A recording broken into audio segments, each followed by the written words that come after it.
The dimensional fabric tore without warning above Manhattan's financial district at 2:47 p.m. on a Thursday, and every monitoring system in Vought Tower's 72nd floor simultaneously suffered catastrophic failure. Ashley Barrett's hands flew to her thinning hair as alarms shrieked through the executive suite, screens displaying energy readings that climbed past every known threshold before simply displaying error in angry red text. Somewhere in the building, Homelander was doing an interview about patriotism and American exceptionalism. Somewhere in the sewers beneath the city, the boys were planning their next move against Vought's latest atrocity. None of it mattered. Two beings had just arrived who operated on a scale that made Earth's superhuman conflicts look like children playing with toys. Whis stepped through the rift first, his staff planted delicately on the roof of the Chrysler building, followed by Lord Beerus, god of destruction, who stretched languidly and surveyed the city below with the interest one might show an anthill. The angel's white hair and pristine robes caught the afternoon sun while Beerus's purple fur rippled in the wind, his large ears twitching at the cacophony of car horns, sirens, and human noise rising from the streets 77 stories below. "Well, this certainly isn't Universe 7, Whis observed mildly, tapping his staff against the Art Deco spire. The metal resonated with a tone that shattered every window within a 3-block radius. "Oh my, this dimensional space seems rather fragile." Beerus yawned, revealing fangs that had obliterated planets. "I don't care where we are, Whis. You said there would be food, delicious food. I was promised." He stopped, nostrils flaring as he caught scent of something from the streets below. His golden eyes focused with predatory intensity. "Is that pizza?" In Vought Tower, Ashley was screaming into 3 phones simultaneously. "I don't care if the sensors are malfunctioning. Get every available soup to that location now. And someone find Homelander before—" She stopped as the elevator dinged, and America's greatest hero stepped into the operations center, his cape swishing behind him, that plastic smile frozen on his face. "What's the emergency, Ashley?" Homelander asked, his voice carrying that dangerous sing-song quality that meant someone was about to die. "I was in the middle of explaining to Good Morning America why I'm better than Jesus, and you pull me out for a systems failure?" "Not a failure, sir." The technician's voice trembled. 2 entities appeared on the Chrysler building. The energy readings they're impossible. Higher than anything we've ever recorded, higher than you, sir. By several orders of magnitude. The smile never left Homelander's face, but his eyes flashed red for a microsecond. "Higher than me? That's fucking impossible. Let me see." He leaned over the console, studying the frozen data. His jaw clenched. "This is a mistake, some kind of equipment malfunction. I'm the strongest there is. Sir, we have visual." The technician brought up satellite footage on the main screen. Homelander stared at the 2 figures standing casually on the building's spire, seemingly unbothered by the wind or the 77-story drop. The purple cat-like creature was sniffing the air while the taller one with white hair was examining his staff with mild curiosity. They looked bored. Homelander's hands clenched into fists. Everything about their posture, their casual indifference, radiated a power that made his stomach twist with something he hadn't felt since he was a child in the lab. Fear. "Get me Stan Edgar," Homelander said quietly. "Now." On the Chrysler building, Beerus had made a decision. "Whis, I smell at least 17 different types of food coming from this city. We're staying until I've tried them all." "As you wish, Lord Beerus," Whis replied, though he was studying the city with more interest now. His angel senses detected something peculiar. Beings with enhanced abilities, though calling them powerful would be like calling a firecracker a supernova. Still, they were interesting in their uniformity, as if created rather than naturally developed. though I should mention this universe's inhabitants seem to have noticed our arrival. Several enhanced beings are approaching rapidly. Enhanced, Beerus scoffed. Let them come. Nothing in this backwater dimension could possibly pose a threat to a god of destruction. He pointed down at a pizzeria he'd spotted. Now, take me to that establishment immediately. I want to try this pizza before I decide whether this planet deserves to continue existing. In a converted electronics store in Brooklyn, Huey Campbell looked up from his laptop as every screen in the room flickered. Guys, something just happened. Something big. Vaught's systems are going haywire and... He paused, reading rapidly. Holy shit. 2 unknowns just appeared in Midtown. The energy readings are... This can't be right. Billy Butcher lowered his newspaper, his scarred face expressionless. How strong we talking, Huey? According to Vaught's sensors before they crashed, strong enough to make Homelander look like a fucking firecracker. Huey's hands were shaking slightly. Butcher, what if they're worse than the soups we already have? Mother's Milk was already checking his weapons. Or what if they're exactly what we need? Butcher's lips curled into something that wasn't quite a smile. Well, well, well. Let's go meet our new friends, shall we? Frenchie, Kimiko, you're with me. Huey, keep monitoring Vaught's response. Prep the van. He stood, reaching for his coat. If these cunts are as powerful as those readings say, they might just be the weapons we need to finally kill that blonde psychopath. Across the city in 7 different locations, members of the 7 were suiting up, receiving orders, and preparing for what Vaught's analysts were already calling a potential existential threat to corporate superhuman dominance. A-Train tried taking more Compound V despite his failing heart. The Deep practiced his most intimidating facial expressions in a mirror. Starlight, Annie January, felt a strange mixture of hope and dread as she flew toward Midtown. Hope that something might finally challenge Vaught's stranglehold. Dread at what kind of beings could generate those power readings. And on the Chrysler Building, completely unaware and unconcerned with the panic they'd caused, Beerus was becoming impatient. Whis the pizza, now. Of course, my lord. Whis tapped his staff, and both beings vanished in a flash of light, reappearing on the street outside Ray's famous original pizza. Pedestrians screamed and ran. Cars crashed into each other as drivers stared in shock at the purple Catman and his companion who'd simply materialized on the sidewalk. Beerus ignored the chaos, pushing open the pizzeria's door with one clawed finger. The bell above jingled cheerfully. Behind the counter, Ray Santorini, 3rd-generation pizza maker, stared at what looked like a 7-foot-tall purple cat wearing ancient Egyptian god clothes walking into his shop, followed by an impossibly beautiful man with white hair carrying a glowing staff. Ray managed. Welcome to Ray's? Beerus's nose twitched. I smell tomatoes, cheese, bread, combinations of flavors I haven't encountered before. His eyes fixed on Ray with an intensity that made the pizza maker's knees weak. Make me your finest creation, and know that your planet's continued existence may depend on whether it pleases me. In Vault Tower, Ashley was pulling out another clump of hair. On the streets, the 7 were converging. In Brooklyn, the boys were loading weapons that would prove utterly useless. And on every news channel, footage was already spreading of 2 impossible beings who'd appeared from nowhere, beings that every instinct said were operating on a level that made Compound V look like children's vitamins. If you want to see more characters enter different universes, hit that subscribe button and drop the name of a character, and the universe you'd want to see them in down in the comments below. Some things can't be fixed. The door to Ray's Pizza swung closed behind Beerus and Whis.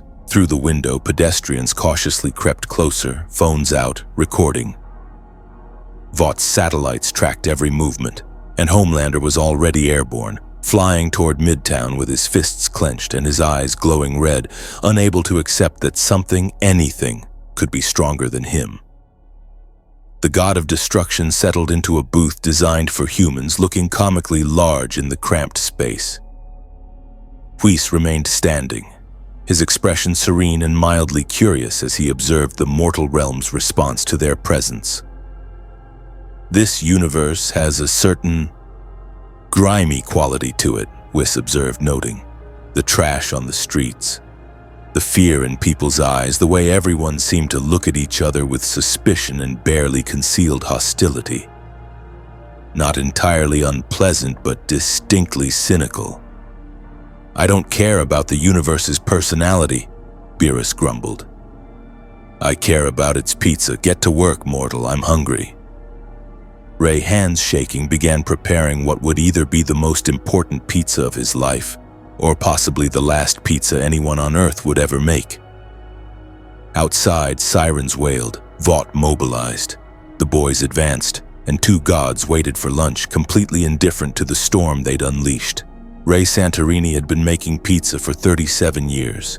He'd served celebrities, mob bosses, 3 different mayors, and once, memorably, Homelander himself during a PR stunt where America's greatest hero had declared Ray's pizza almost as good as me. Ray had smiled for the cameras while Homelander's grip on his shoulder left bruises that lasted 2 weeks. But nothing in those 37 years had prepared him for a purple cat god who radiated an aura that made Ray's teeth ache and his survival instincts scream to run. "Fresh mozzarella," Ray said, his voice steadier than he felt, laying out ingredients with practiced hands. "San Marzano tomatoes, hand-tossed dough that's been proofing for 48 hours, basil from my own garden." He glanced at Beerus, who was watching with the focused intensity of a predator. "You want the traditional margarita? Or should I go with the special?" "What's the special?" Beerus demanded. 4 cheese blend, caramelized onions, truffle oil, prosciutto, arugula, and a balsamic reduction drizzle. Beerus's ears perked forward. "Make both. If either disappoints me, this entire city block will cease to exist." Ray swallowed hard and got to work. Behind him, Whis had taken a seat by the window, crossing his legs primly as he watched the street outside fill with people. Not panicked crowds running away. These were New Yorkers, jaded and curious, filming through the pizzeria windows with their phones. In any normal universe, this might have seemed bizarre. Here, in a world where people regularly gawked at superhumans flying overhead, 2 strange beings getting pizza was just Thursday's entertainment. "Fascinating," Whis murmured. "These mortals show remarkably little survival instinct. In Universe 7, people typically run when they sense divine energy." "They probably think we're soups," a voice said from the doorway. Huey Campbell stood at the entrance to Ray's Pizza, his hands visibly empty and raised slightly in a gesture of non-aggression. Behind him, partially visible on the street, Billy Butcher leaned against a lamppost, arms crossed, studying the 2 beings through the window with cold calculation. Mother's Milk had taken position across the street, hand near his concealed weapon despite knowing it would be useless. Frenchie and Kimiko were somewhere in the crowd, watching. Beerus glanced at Huey with the interest one might show an insect that had learned to speak. "Soups? Superheroes. People with powers from Compound V."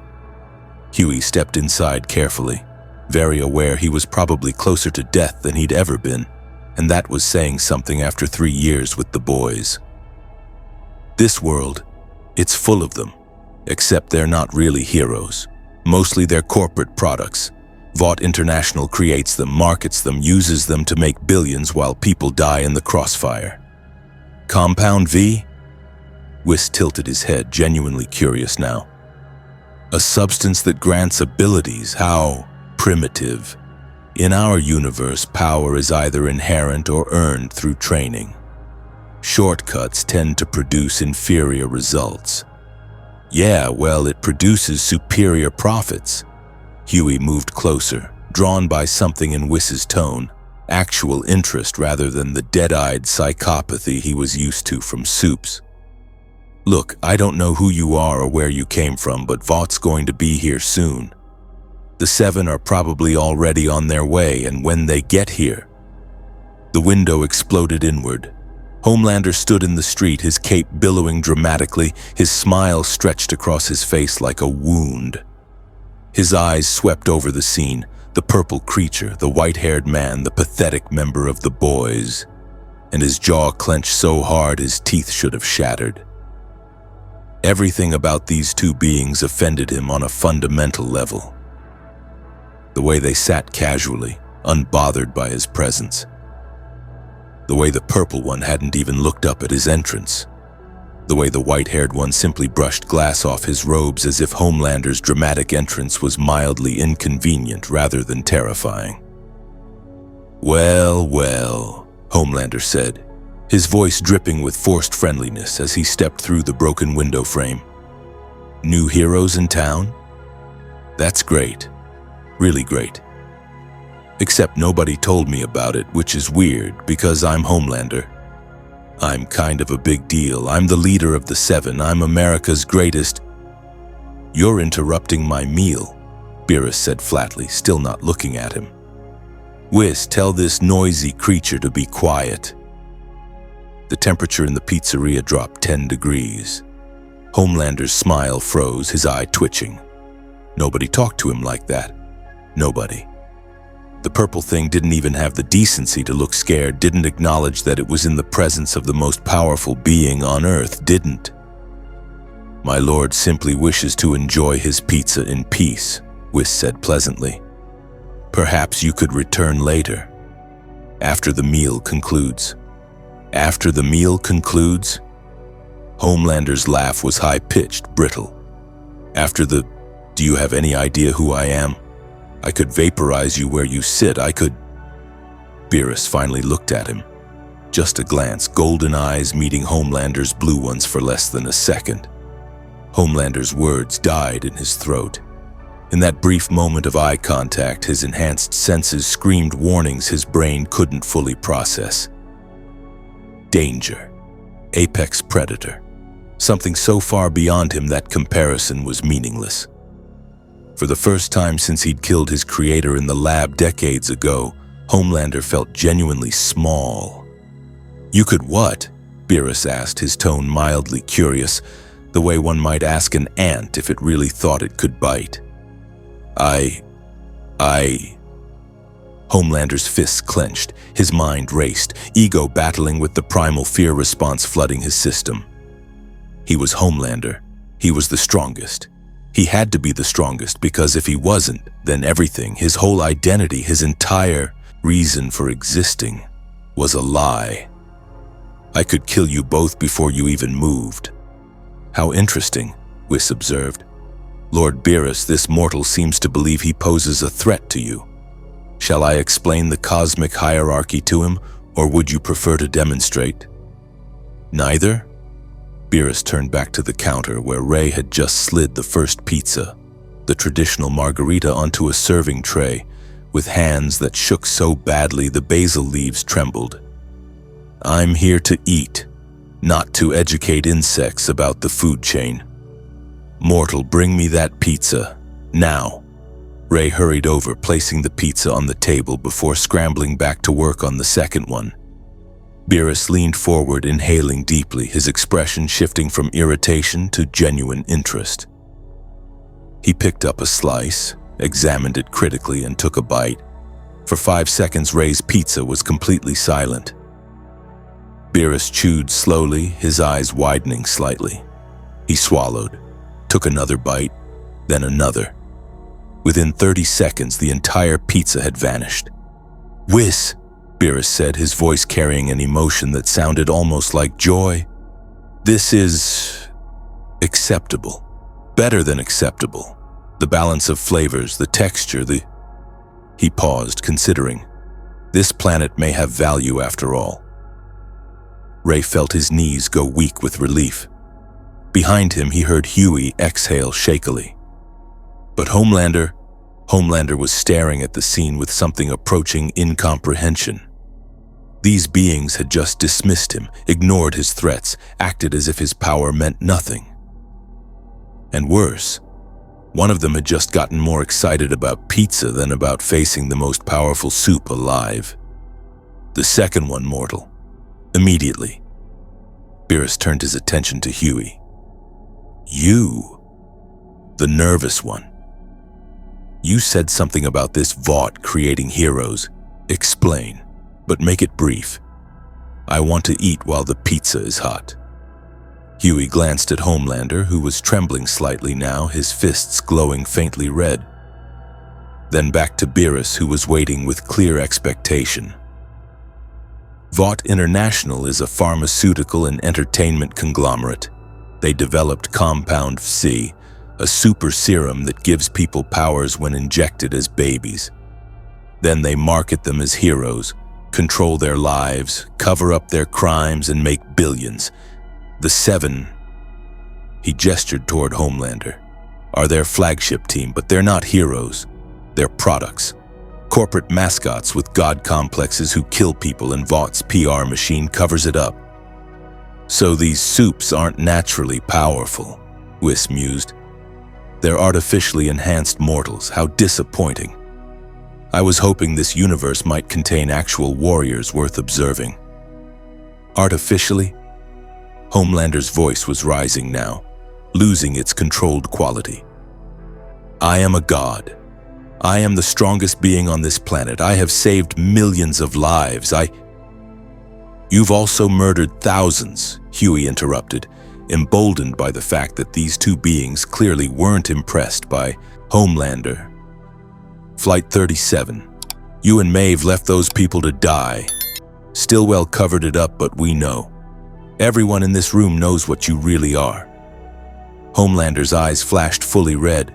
His heat vision was charging, the air around his face beginning to shimmer with thermal distortion. You little shit. I'm going to peel your skin off 1 inch at a... Enough. Beerus didn't raise his voice. He didn't even look at Homelander. But the single word carried such absolute authority that everyone in the pizzeria froze. This noise is ruining my appetite. Both of you outside now. Your petty conflicts don't interest me, but if you continue disturbing my meal, I'll erase everyone within a 10-mile radius just to ensure quiet.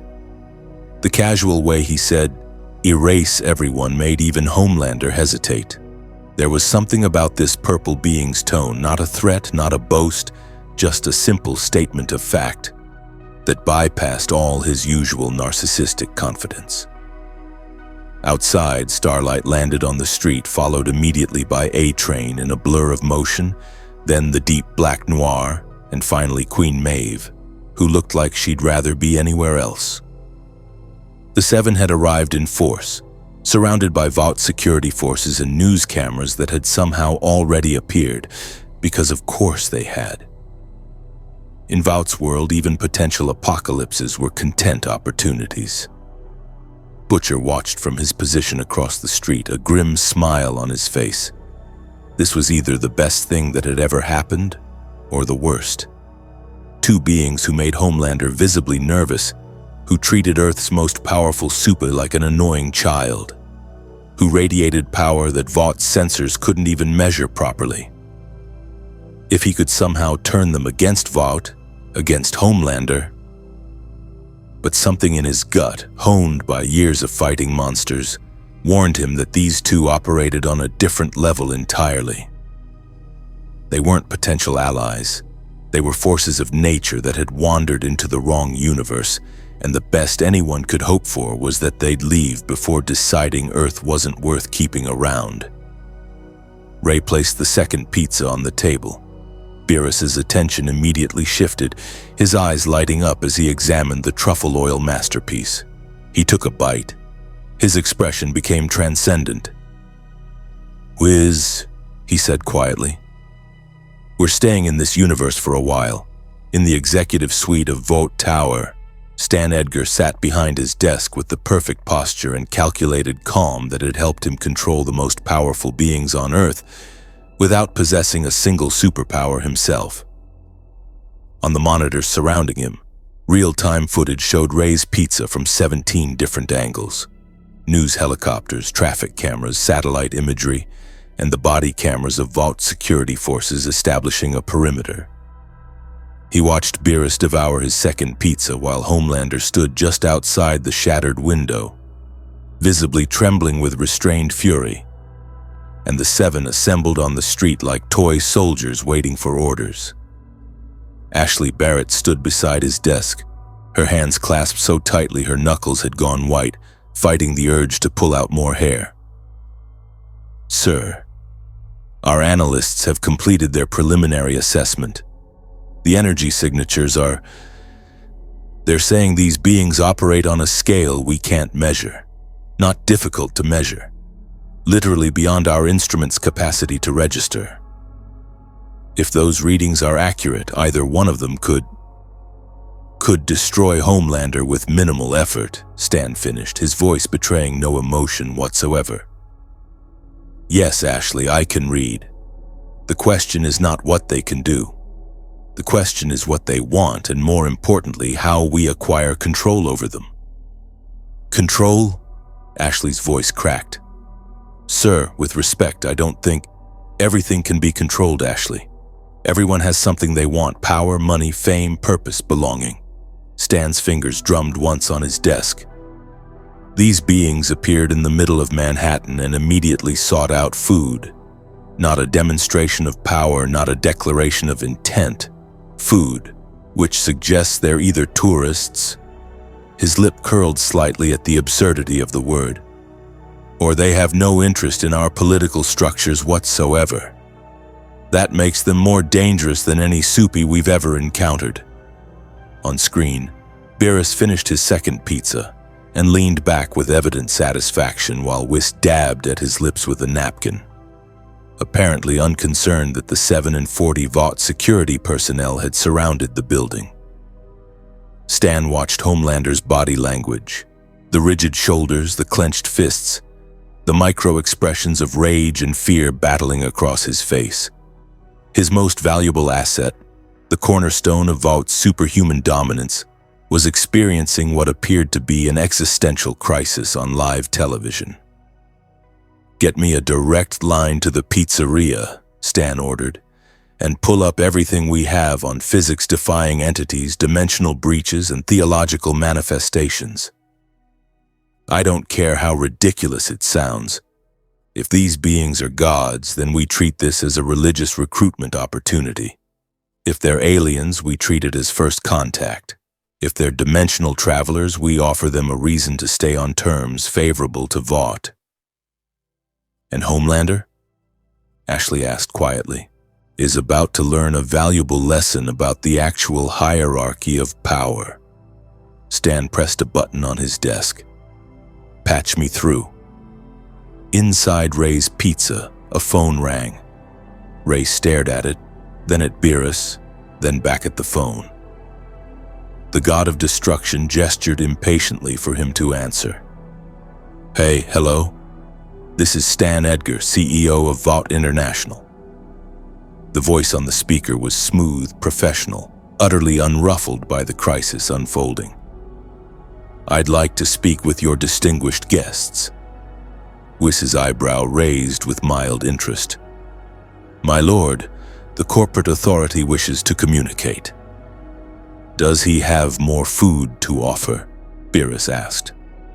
"I can arrange for the finest cuisine on this planet to be delivered to any location you prefer."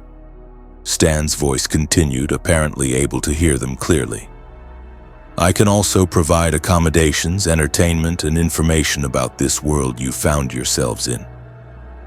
All I ask is a conversation." Beerus considered this, licking truffle oil from his claws. "Whis, what do you think?"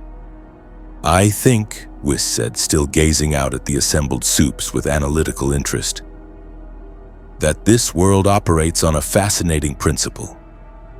These artificially enhanced individuals clearly possess some power, yet they're controlled by non-powered mortals through economic and social structures. The purple one outside, the one radiating barely contained violence, is stronger than the others, yet he defers to this Stan Edgar, I find that dynamic rather intriguing. The purple one is annoying, Beerus grumbled. He's loud and his threats are tedious. But this Stan Edgar creature hasn't threatened me once. I appreciate that. He raised his voice slightly. Corporate authority. We'll meet with you. But first, this mortal, he gestured to Ray, will make me 5 more pizzas, different varieties.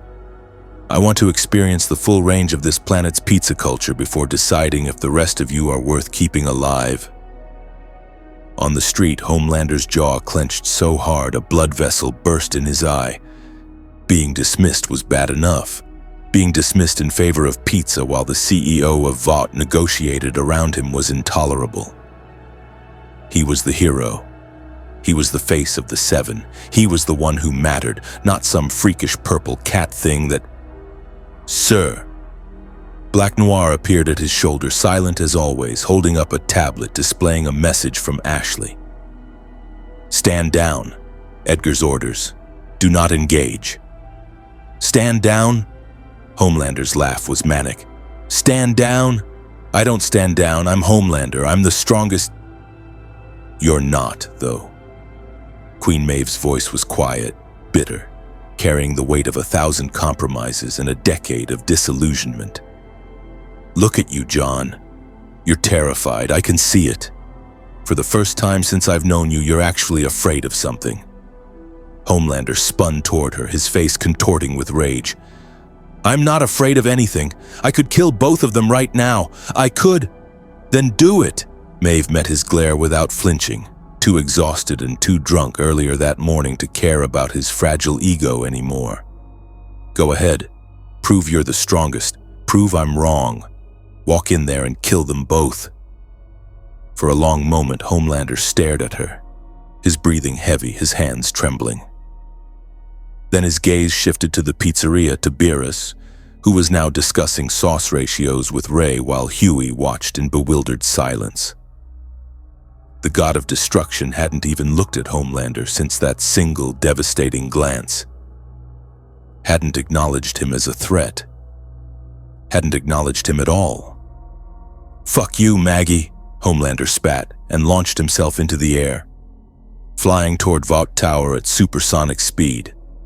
If Edgar wanted to handle this, fine, but Homelander would be watching, waiting.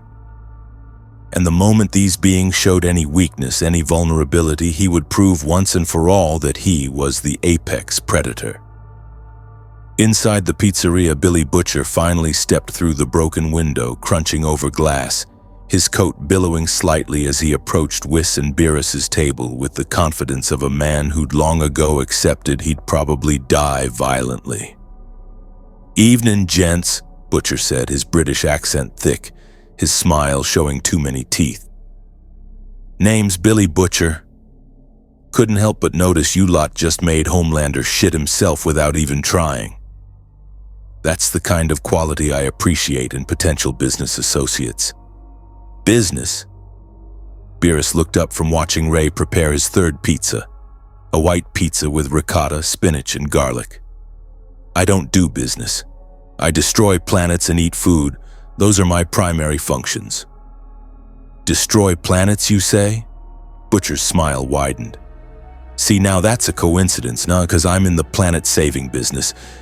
Specifically saving this one from a blonde psychopath with a god complex and the maturity of a toddler. You already met him. The cunt in the cape who's probably crying in the shower right about now. Whis chuckled softly. Your companion in the doorway mentioned you're part of a resistance. The boys, I believe? Fighting against this corporate control of enhanced individuals? That's right. We kill soups. Or try to anyway. Mostly we expose them for the murderous corporate puppets they are.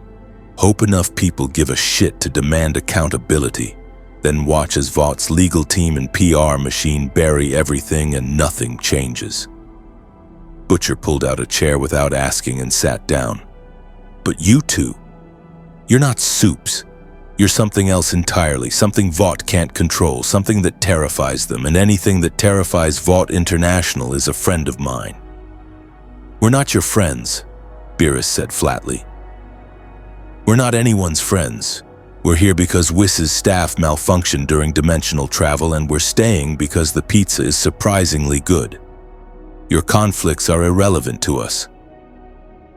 "Are they, though?" Butcher leaned forward, his voice dropping to something almost conversational. "See, here's the thing about gods. And you are gods, yeah? I can tell gods get bored. And this universe? Mate, we've got entertainment for days. Corporate conspiracy, superhuman psychopaths, a government too corrupted to function, and a population that worships celebrities who'd murder them for fun. It's a right proper shit show." "He makes a compelling point, Lord Beerus," Whis observed. "This universe does seem uniquely dysfunctional. In Universe 7, at least the destroyers and tyrants are honest about it. Here they wear capes and smile for cameras." Before Beerus could respond, the pizzeria's door opened again.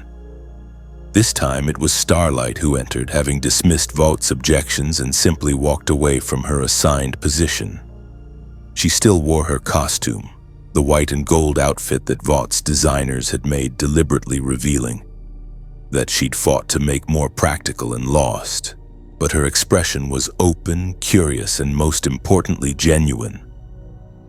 "Hi," she said simply, looking at Beerus and Whis.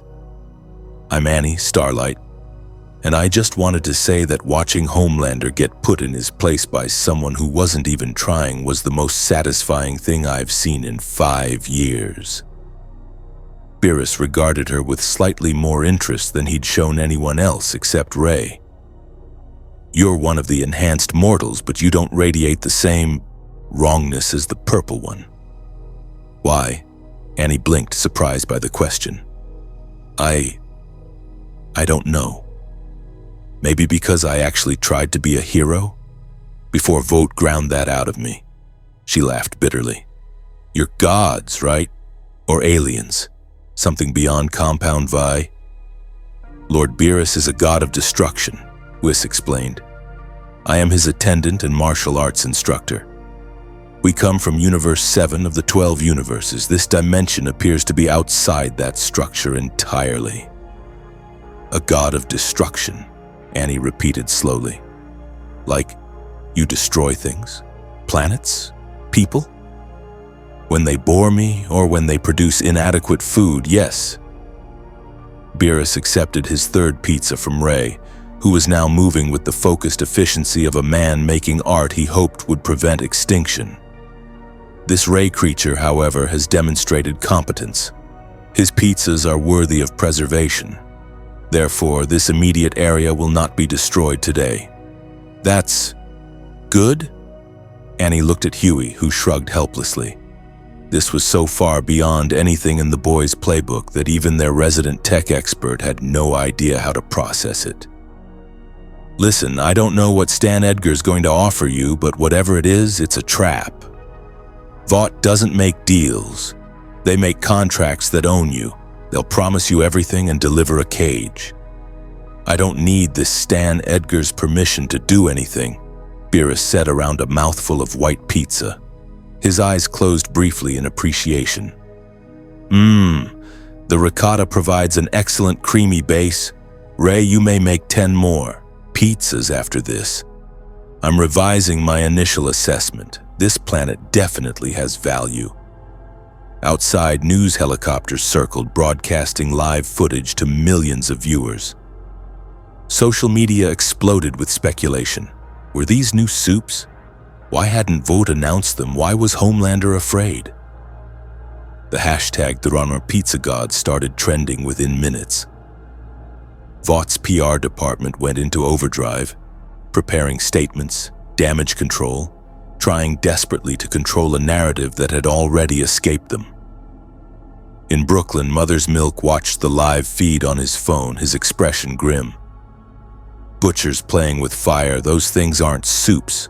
They're not even from this planet, and he's trying to weaponize them. Maybe we need that." Frenchie said quietly, Kimiko nodding beside him. Maybe we need something that Vought cannot control, cannot spin, cannot defeat. Something that makes Homelander feel what we feel every day. Powerless. Back in Ray's Pizza, Stan Edgar's voice came through the phone again. My limousine will arrive in 15 minutes.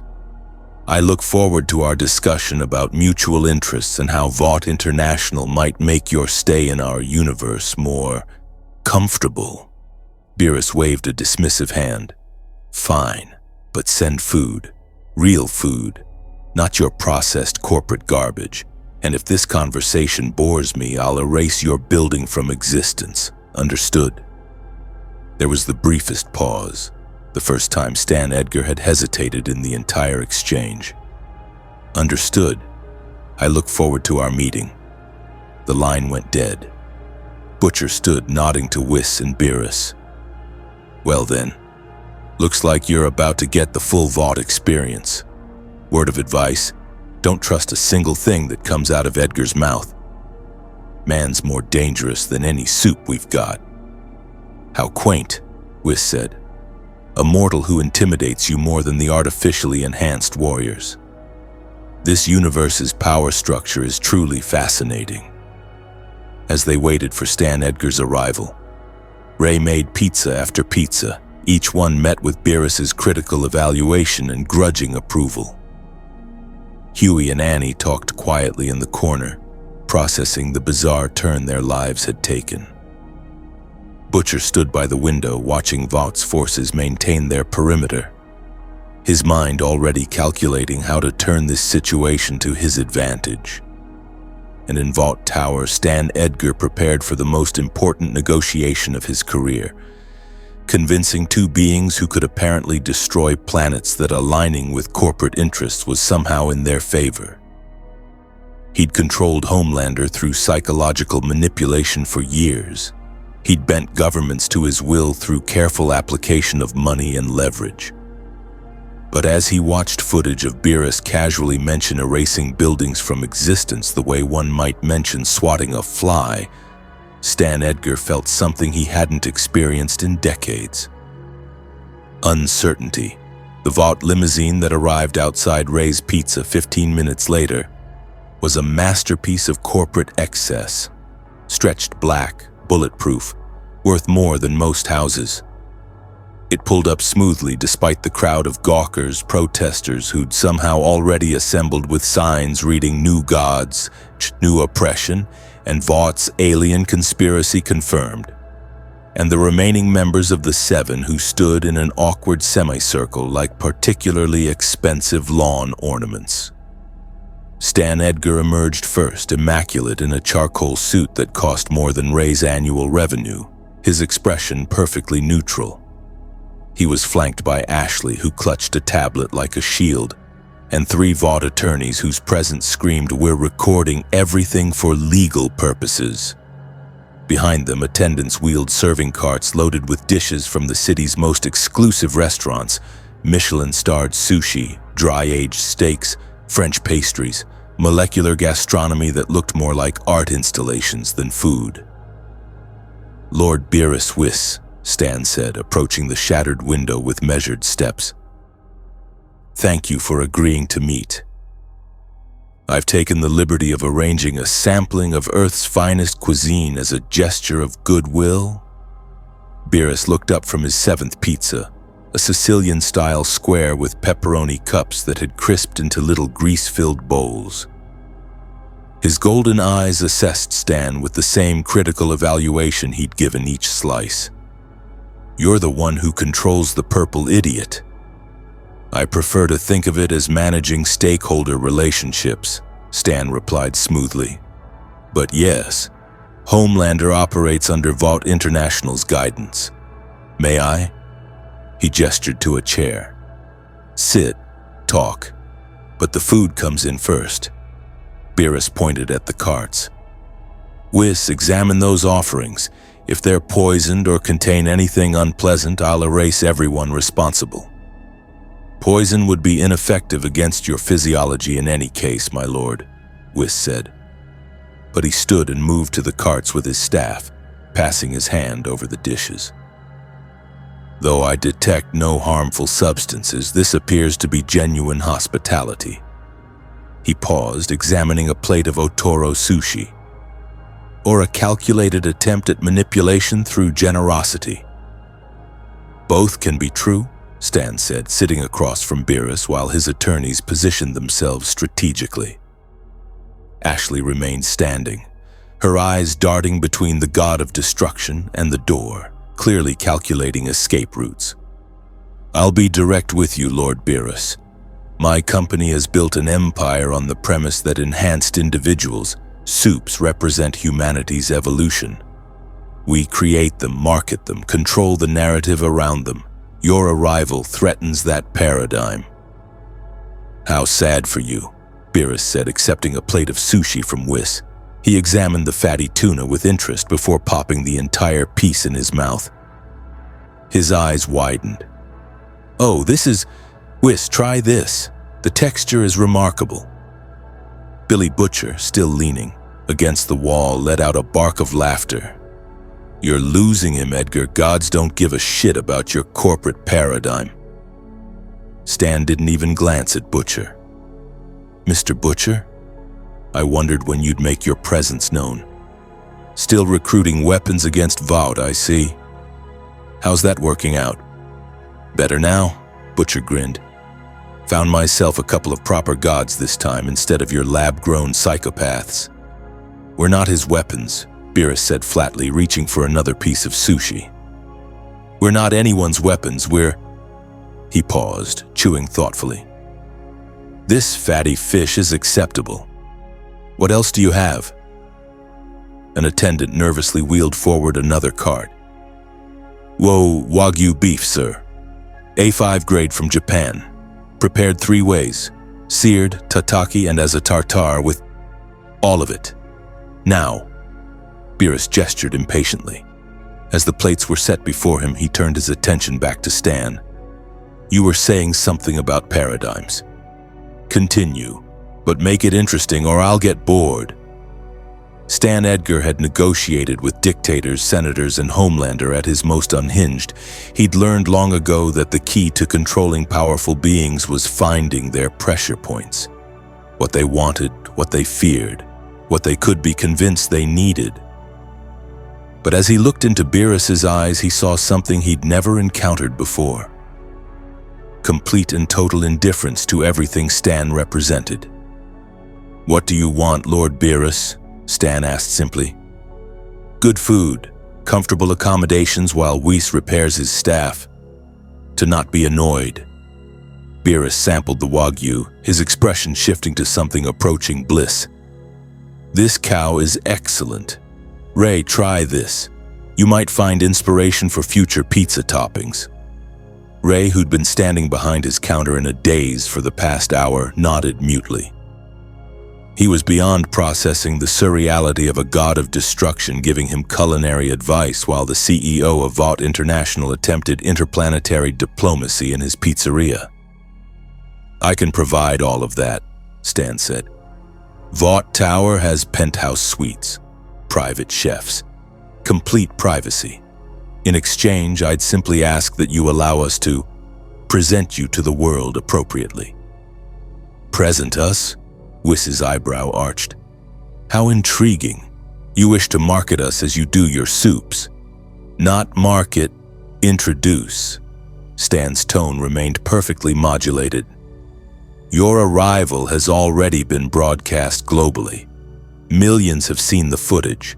Questions are being asked. Concerns are being raised. If those concerns aren't addressed properly, if the narrative isn't controlled, fear will spread. Fear leads to violence. Violence leads to chaos, and chaos is not my concern, Beerus interrupted, moving on to the beef tartare. Mortal conflicts bore me. Your fear, your violence, your chaos, and none of it matters. If this planet produces good food, I'll allow it to continue existing. If it doesn't, or if the inhabitants become too annoying, I'll destroy it. Those are the only calculations I make. The temperature in the room seemed to drop. Ashley pulled out another clump of hair, not even noticing anymore. The attorneys exchanged glances. Outside, Starlight, who'd been listening through the broken window, felt her stomach twist. This being wasn't evil in the way Homelander was evil. Sadistic, narcissistic, cruel. Beerus was something more terrifying, utterly indifferent. Human life, human civilization, human achievement. It all meant exactly as much to him as an anthill meant to someone deciding whether to pave their driveway. "Then let me make a different proposal," Stan said. And now there was the faintest edge to his voice. Not fear, but acknowledgement that his usual tactics were failing. "You clearly enjoy Earth's cuisine. We can provide you with unlimited access to it. Every restaurant, every chef, every culinary tradition on the planet. In exchange, simply don't destroy us while you're here." "I already wasn't planning to destroy you," Beerus pointed out. "Your Ray makes exceptional pizza. This cow is delicious. Why would I destroy a planet I'm enjoying?" "Because mortals are, as you've noted, annoying," Wyss observed, sipping what appeared to be a cappuccino he'd acquired from somewhere. "My lord has destroyed 173 planets during his current term. 47 of those were due to culinary disappointment, but the remaining 126 were simply because the inhabitants irritated him in some fashion." Stan Edgar, to his credit, didn't flinch. "Then perhaps we can help ensure Earth's inhabitants don't irritate you. By controlling what we see and hear." Beerus's eyes narrowed slightly. "That sounds like an attempt to manipulate us." "Not manipulation. Curation." Stan leaned forward slightly. "This world is, as Mr. Butcher helpfully pointed out, dysfunctional. We have corporate corruption, superhuman crime, political instability, and a population that ranges from fanatically devoted to various causes to utterly apathetic. Navigating that without guidance would inevitably expose you to irritations." "He's offering to be your handler," Butcher translated, "like he handles Homelander. Put you in the fancy tower, give you the good food, tell you what you're allowed to see and who you're allowed to talk to. Keep you comfortable and controlled while Vought figures out how to profit from your existence." Mr. Butcher's interpretation is characteristically crude but not entirely inaccurate, Stan acknowledged. "Though I'd characterize it as providing concierge services rather than control. You're clearly beyond our ability to control in any meaningful sense. But we can make your stay here pleasant, effortless, free from the tedious realities of this world." Beerus considered this while working through the various beef preparations. Finally, he spoke. "No." Stan's expression didn't change, but Ashley actually gasped. "No? Your offer is transparent. You want to hide us away, control our exposure to your world, prevent us from seeing whatever ugliness you're trying to conceal." Beerus gestured with a piece of seared Wagyu. "That suggests your world is more interesting than you want us to know, which makes me curious. And when I'm curious, I explore. With how long until you can repair your staff?" "Difficult to say, my lord. The dimensional barriers in this universe are unusually rigid, could be days, could be weeks." Wyss smiled pleasantly at Stan. "I'm afraid you'll have to tolerate our presence for a while." "Then we'll explore this city," Beerus decided. "This New York. We'll eat at different establishments, observe these soups you've created, see how your world actually functions rather than the curated version you're offering. If we're pleased, your planet continues existing. If we're not..." He shrugged. "I'm sure the universe has other planets with good pizza." Stan Edgar's jaw tightened almost imperceptibly, the first crack in his professional facade. "Lord Beerus, I must advise against that course of action. The citizens of New York, of Earth, are unpredictable. Some will worship you. Others will fear you. Some may even try to attack you out of misguided heroism or religious fervor. Without proper security, without Vogt's protection. Protection? Beerus laughed, a sound like grinding stone. From what? Your artificial warriors? Your mortals with guns? I am a god of destruction. Nothing on this planet could harm me even if I stood motionless and allowed every single one of your heroes to attack simultaneously. He stood, stretching. Ray, your pizza was excellent. I'll return tomorrow for more varieties. Have at least 15 new options prepared. 15? Ray stammered. Yes, different toppings, different styles. Impress me. Beerus turned to Stan Edgar. Your offer is rejected. We'll find our own accommodations. Weiss, let's go. I want to see what else this city offers. Of course, my lord. Weiss stood gracefully, nodding politely to Stan. Thank you for the meal, Mr. Edgar. It was quite informative. As Beerus moved toward the door, Starlight stepped forward impulsively. Wait. If you're going to explore the city, you should know. Vogt will send people to follow you, to monitor you. They'll probably send Homelander to keep tabs on you, and he's not stable. He doesn't handle being ignored well. Then he'll learn to handle it, Beerus said simply. Or he won't, and I'll erase him. Either outcome is acceptable. Just like that? Annie's voice was strained. You'd kill him? Of course, if he becomes annoying enough. Beerus looked at her curiously. You seem distressed by this possibility. Is the purple one important to you? No. God, no. Annie laughed bitterly. I hate him. He's a monster.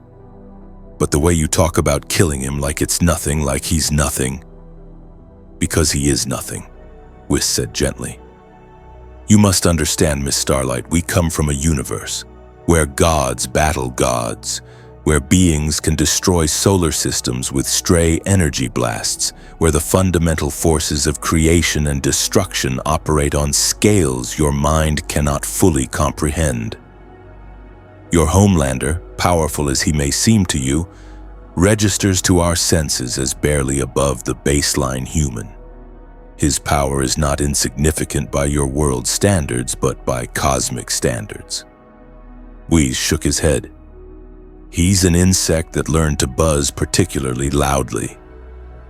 The casual dismissal of Earth's most powerful being, the nightmare that had terrorized the Seven, killed thousands, held the entire planet hostage to his ego, as essentially irrelevant, hit Annie like a physical blow. She'd spent years being afraid of Homelander, years watching him get away with murder, rape, and atrocities because no one could stop him. And these two beings were saying he didn't even register as a threat. Fascinating, Stan Edgar said, standing. You've just confirmed that Homelander is in fact outclassed. That's valuable information. Ashley, make a note. We need to begin developing contingency plans for Lord Beerus and Weiss's extended stay. If they're going to be exploring independently, we need monitoring protocols. You can try to monitor us, Beerus said over his shoulder. But if I catch you spying, I'll destroy whatever technology you're using. And if you persist in annoying me, I'll destroy the building it came from. And if you continue being annoying after that, I'll destroy your entire company headquarters while you're in it. Am I being clear enough, or do I need to provide a demonstration? Stan Edgar smiled thinly. Crystal clear, Lord Beerus. Vought will respect your privacy. Of course, we can't control independent actors, journalists, civilians with cameras, other supes who might take an interest in you. Then those people will learn to leave us alone or suffer consequences. Beerus walked out onto the street where the crowd immediately erupted in reactions ranging from terror to worship to phones raised for photos. He ignored all of it, his nose twitching as he caught new scents on the wind. Whiz, I smell something sweet. Pastries, maybe. That direction. Very good, my lord. Whiz followed, his staff clicking on the pavement. Though I should mention, the purple one is approaching rapidly from above. Beerus sighed. Of course he is. Homelander descended from the sky like a vengeful angel, landing on the street with a dramatic three-point pose that cracked the asphalt. He'd had an hour to work himself into a fury, an hour to convince himself that his earlier fear was just surprise, that he was still the strongest, that he just needed to demonstrate his power properly. The crowd pulled back as he stood, his cape billowing, his smile wide and utterly false. "Hey there, new guys," Homelander said, his voice carrying across the street. "I think we got off on the wrong foot. See, this is my city, these are my people, and when new players come to town, they check in with me first. It's just common courtesy. So why don't you tell me who you really are, where you came from, and what you're doing here, before I decide your threats that need to be neutralized?" Beerus stopped walking. For several seconds, he stood perfectly still, his back to Homelander. When he finally turned around, his expression was one of profound irritation. "You again, the loud purple one." Beerus's golden eyes locked onto Homelander's blue ones. "I told you I was here to eat pizza. I've now eaten pizza. I'm going to eat pastries. Then I'll sleep somewhere comfortable. These are my plans. Your approval is not required, your presence is not wanted, and if you interrupt my pastry consumption the way you interrupted my pizza, I will reduce you to atoms. Is this simple enough for your obviously limited intellect to comprehend?" Homelander's smile froze on his face. Around them, phones recorded every word. On every news channel, anchors stumbled over commentary. In Vought Tower, Stan Edgar watched with calculated interest, and in Brooklyn, the boys watched with something approaching hope. "You don't talk to me like that," Homelander said, his voice dropping to something dangerous. "Nobody talks to me like that. And yet I just did." Beerus turned away dismissively.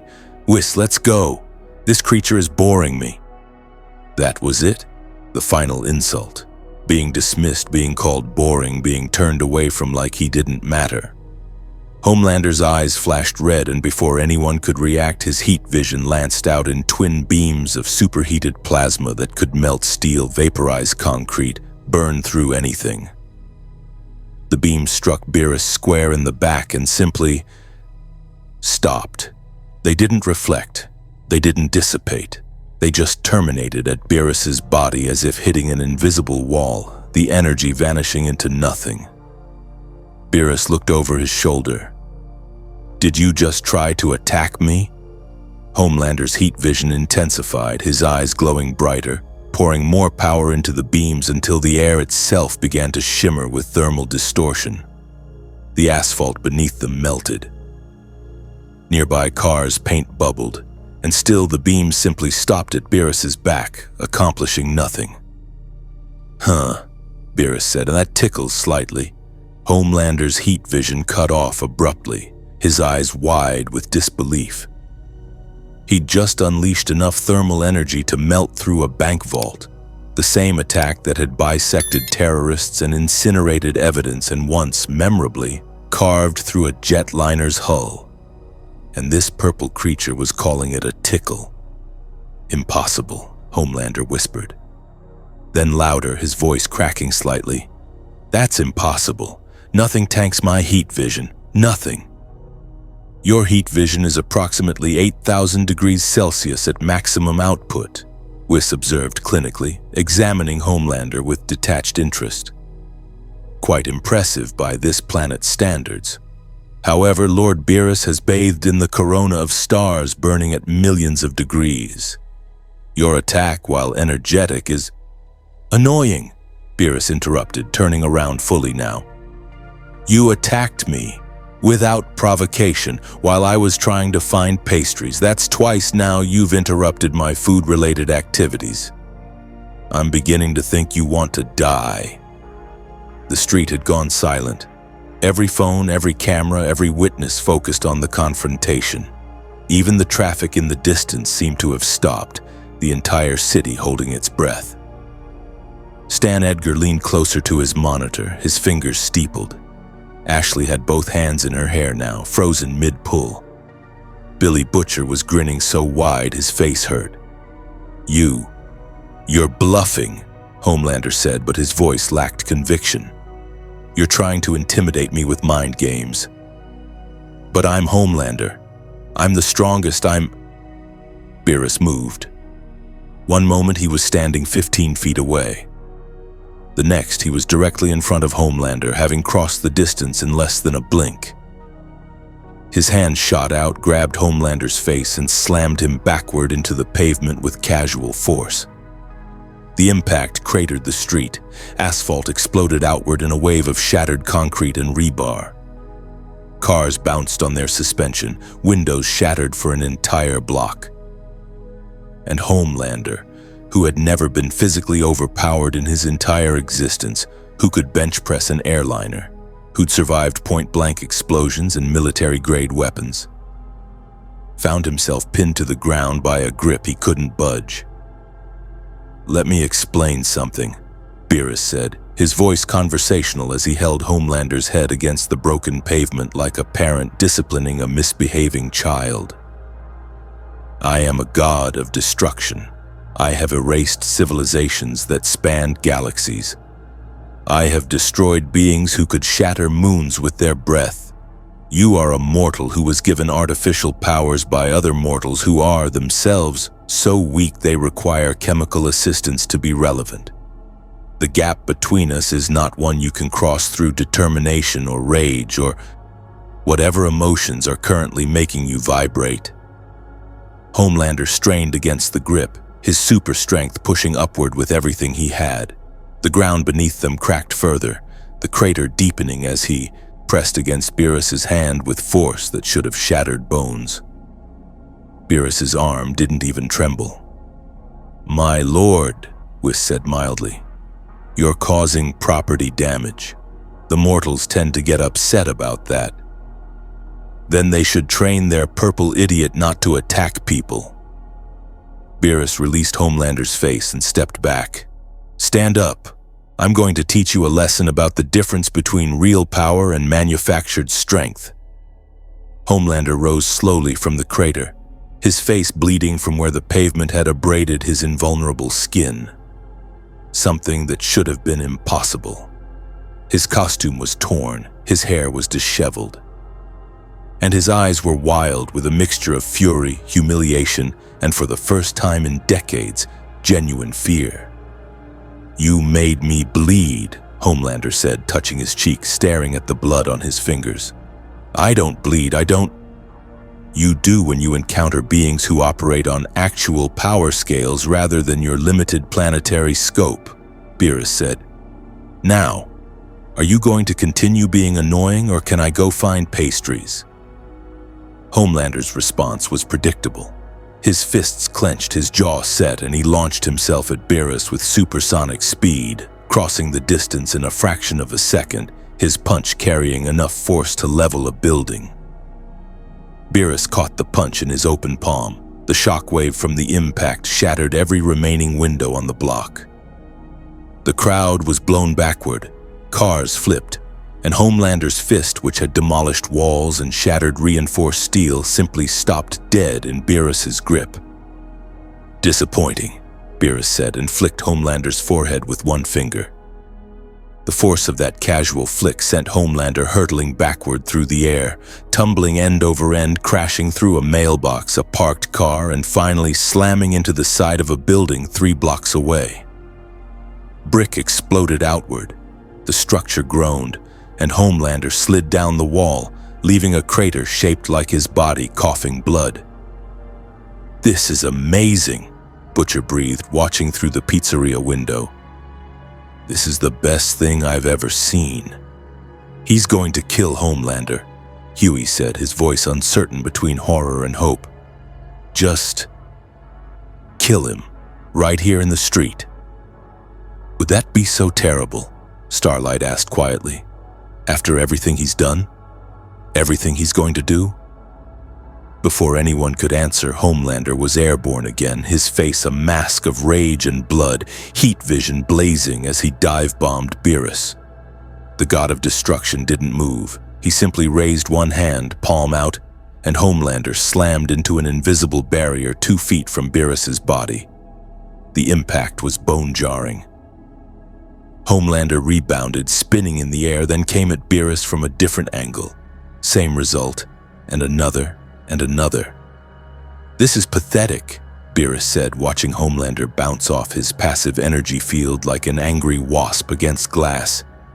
"You have one attack, strategy, brute force. No technique, no skill, no understanding of actual combat. You're just swinging wildly and hoping your genetic enhancements do the work for you." "I'll kill you!" Homelander screamed, his voice raw. "I'll fucking kill you! I'll rip your head off! You'll shut up." Beerus's hand moved in a blur, and suddenly Homelander was back on the ground, face first in the crater, Beerus's foot pressed against the back of his head. "I've changed my mind. I'm not going to kill you.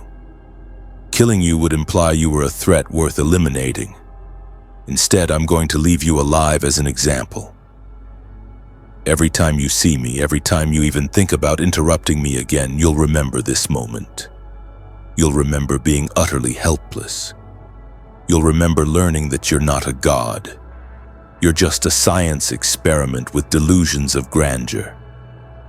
Beerus lifted his foot, and Homelander lay there, trembling, his fingers digging into broken asphalt. Around them, the crowd stood in shocked silence. News helicopters captured everything, and on every screen worldwide, viewers watched America's most powerful superhero get casually dominated by a being who hadn't even bothered to take the confrontation seriously. "My lord, you've made your point," Whis said gently. "Perhaps we should leave before more complications arrive." "Fine." Beerus stepped over Homelander's prone form. "But if he follows us again, I'm erasing him completely, not killing, erasing, as if he never existed." They walked away, leaving Homelander in the crater. The crowd parted before them like water, people simultaneously terrified and awestruck. Some fell to their knees. Others held up phones with shaking hands. A few shouted questions that Beerus ignored completely. Within seconds of Beerus and Whis turning the corner, Vaught's response team descended. Medical personnel, though Homelander's healing factor was already closing his wounds. PR specialists, already crafting narratives. Security forces establishing a perimeter. And Ashley Barrett, who looked like she might spontaneously combust from stress, attempting to coordinate damage control for an event that had been broadcast globally. "Get him to the tower," Ashley ordered, her voice shrill. "Get him cleaned up, and for fuck's sake, keep him away from those beings until we figure out what the hell we're dealing with." Homelander allowed himself to be helped to his feet, his expression blank, his eyes distant. Something fundamental had broken inside him during those few minutes. The core assumption that had defined his existence, that he was the strongest, the best, the apex predator, had shattered. And in its place was a yawning void filled with rage, humiliation, and a desperate, clawing need to prove that what just happened was a fluke. "I'll kill him," Homelander muttered as they helped him toward a waiting van. "I'll find a way. I'll train. I'll get stronger.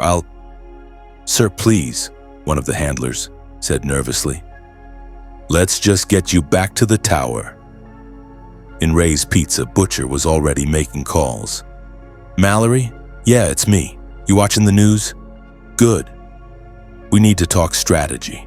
We've got 2 honest-to-God deities running around Manhattan, and one of them just bitch-slapped Homelander like a disobedient puppy. This is our shot. This is the weapon we've been waiting for." "They're not weapons, Butcher," Huey said. "They're not even on our side. Beerus literally said he'd destroy the planet if the food disappointed him." "Then we make sure the food doesn't disappoint." Butcher's grin was manic. "We guide them to the right restaurants, show them the right parts of the city, make sure their experience is bloody brilliant. And while we're doing that, we point them at every Vought atrocity we can find. Let nature take its course." "That's insane," Starlight said. "You're trying to weaponize forces of nature. What happens when they get bored of following your guidance? What happens when they decide humanity is too annoying and erase us all?" "Then we die," Butcher said flatly. "But at least we die knowing Vought died first. At least we die knowing Homelander got what he deserved. Better than the slow death we're currently experiencing under Vaught's corporate boot." Outside, Beerus and Whis had found a French patisserie 3 blocks away. The owner, a woman named Marie who'd immigrated from Lyon 30 years ago, watched in stunned silence as a purple cat man examined her display case with the intensity of an art critic studying a masterpiece. "These pastries," Beerus said, pointing at an arrangement of eclairs, macarons, and tarts. "Explain them. What makes them different from ordinary baked goods?" Marie, to her credit, rallied quickly. "The eclairs are filled with vanilla bean pastry cream and topped with dark chocolate ganache. The macarons have 12 different flavors: rose, pistachio, salted caramel, lavender.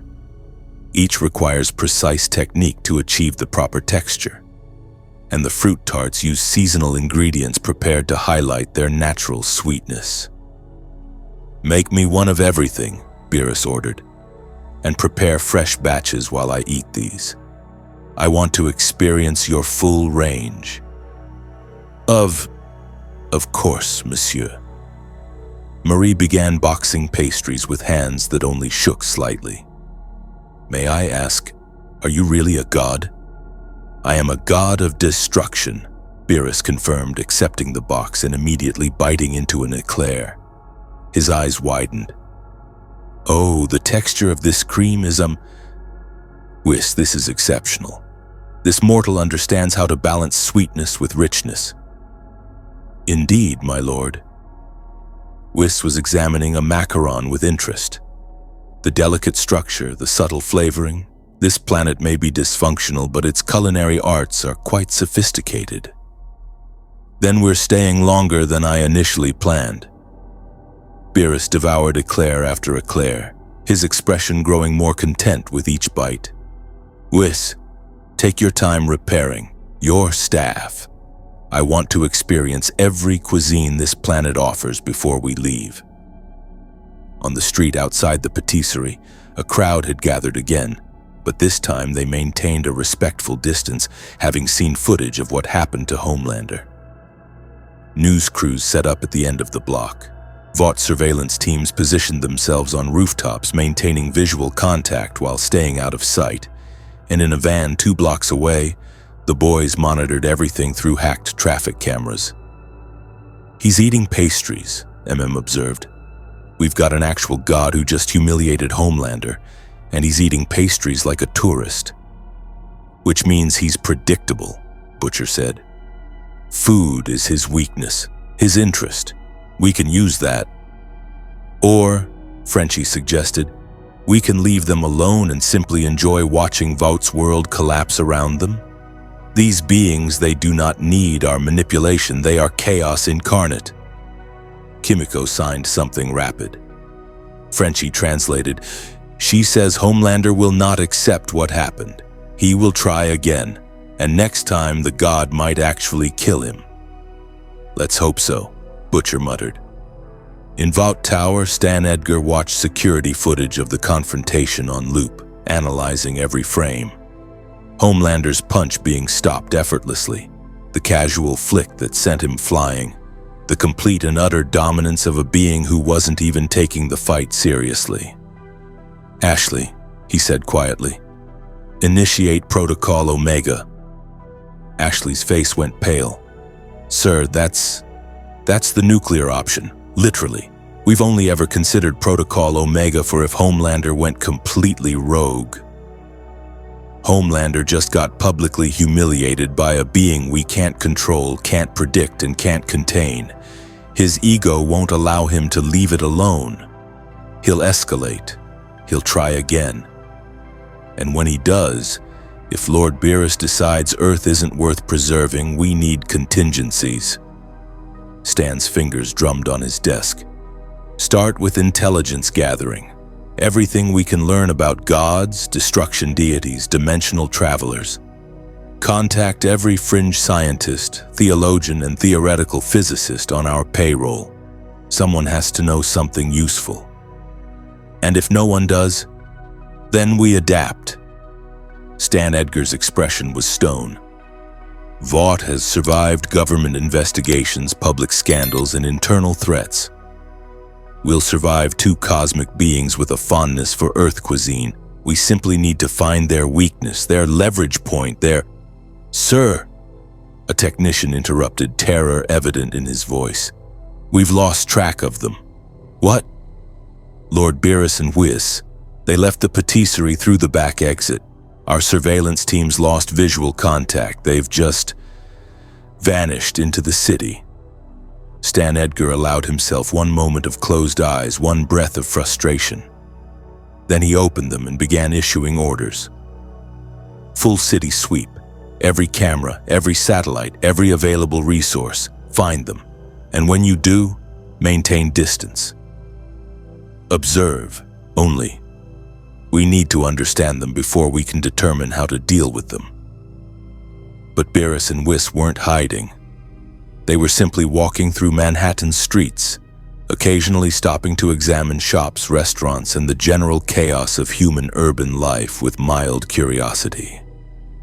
Whis found a bookstore and spent 20 minutes browsing philosophy texts, commenting on how charmingly primitive human ethical frameworks were.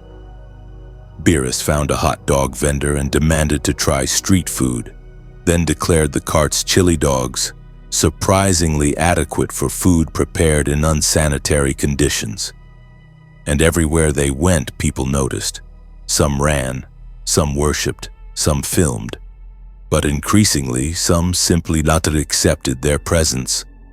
Because in a world where Homelander regularly flew overhead, where the Seven fought villains on live television, where Compound V had created hundreds of enhanced individuals, two more powerful beings was just the latest surreal development in an already surreal reality. This world is strange, my lord, Whis observed as they walked through Times Square surrounded by massive screens showing news coverage of their arrival and Homelander's defeat. They simultaneously fear and celebrate power. They create artificial heroes, then act surprised when those heroes prove monstrous. It's quite the contradiction. Mortals are contradictory by nature, Beerus said, watching his own image on a dozen screens simultaneously. They want safety but worship danger. They crave peace but create weapons. They build civilizations, then destroy them through stupidity and greed. He paused at a ramen shop, his nose twitching. But they also make excellent food, which is enough reason to tolerate their contradictions. Come, Whis, I want to try these noodles. As they entered the ramen shop, neither of them noticed, or perhaps simply didn't care, that they were being watched. Not just by Vaught's surveillance teams and the boys' hackers, but by something else. Something that had taken notice when two beings radiating divine energy had appeared in a universe that should contain no such entities. In a penthouse apartment across the city, a television flickered with footage of Beerus dominating Homelander. And in the shadows, something smiled. The ramen shop was a hole-in-wall establishment in the East Village, the kind of place that survived on reputation rather than ambiance. Plastic stools, fluorescent lighting, steam rising from bubbling pots behind a counter where the chef, a 60-year-old Japanese man named Takeshi, had been perfecting his craft for 4 decades. He looked up as Beerus and Whis entered, assessed them with the same critical eye he applied to his broth's salt content, and simply nodded toward 2 empty seats. "Tonkotsu or shoyu?" Takeshi asked in accented English. "Both," Beerus said, settling onto a stool that creaked under his weight. "And whatever else you consider your best work," Takeshi grunted approval and got to work. Within minutes, bowls of ramen appeared, rich pork bone broth in one, clear soy-based in the other, each topped with perfectly soft-boiled eggs, chaeshu pork, scallions, and nori. Beerus picked up chopsticks with surprising delicacy and began eating with focused intensity. The door chimed. Billy Butcher entered alone this time, his coat swishing as he took a seat 2 stools down from Beerus.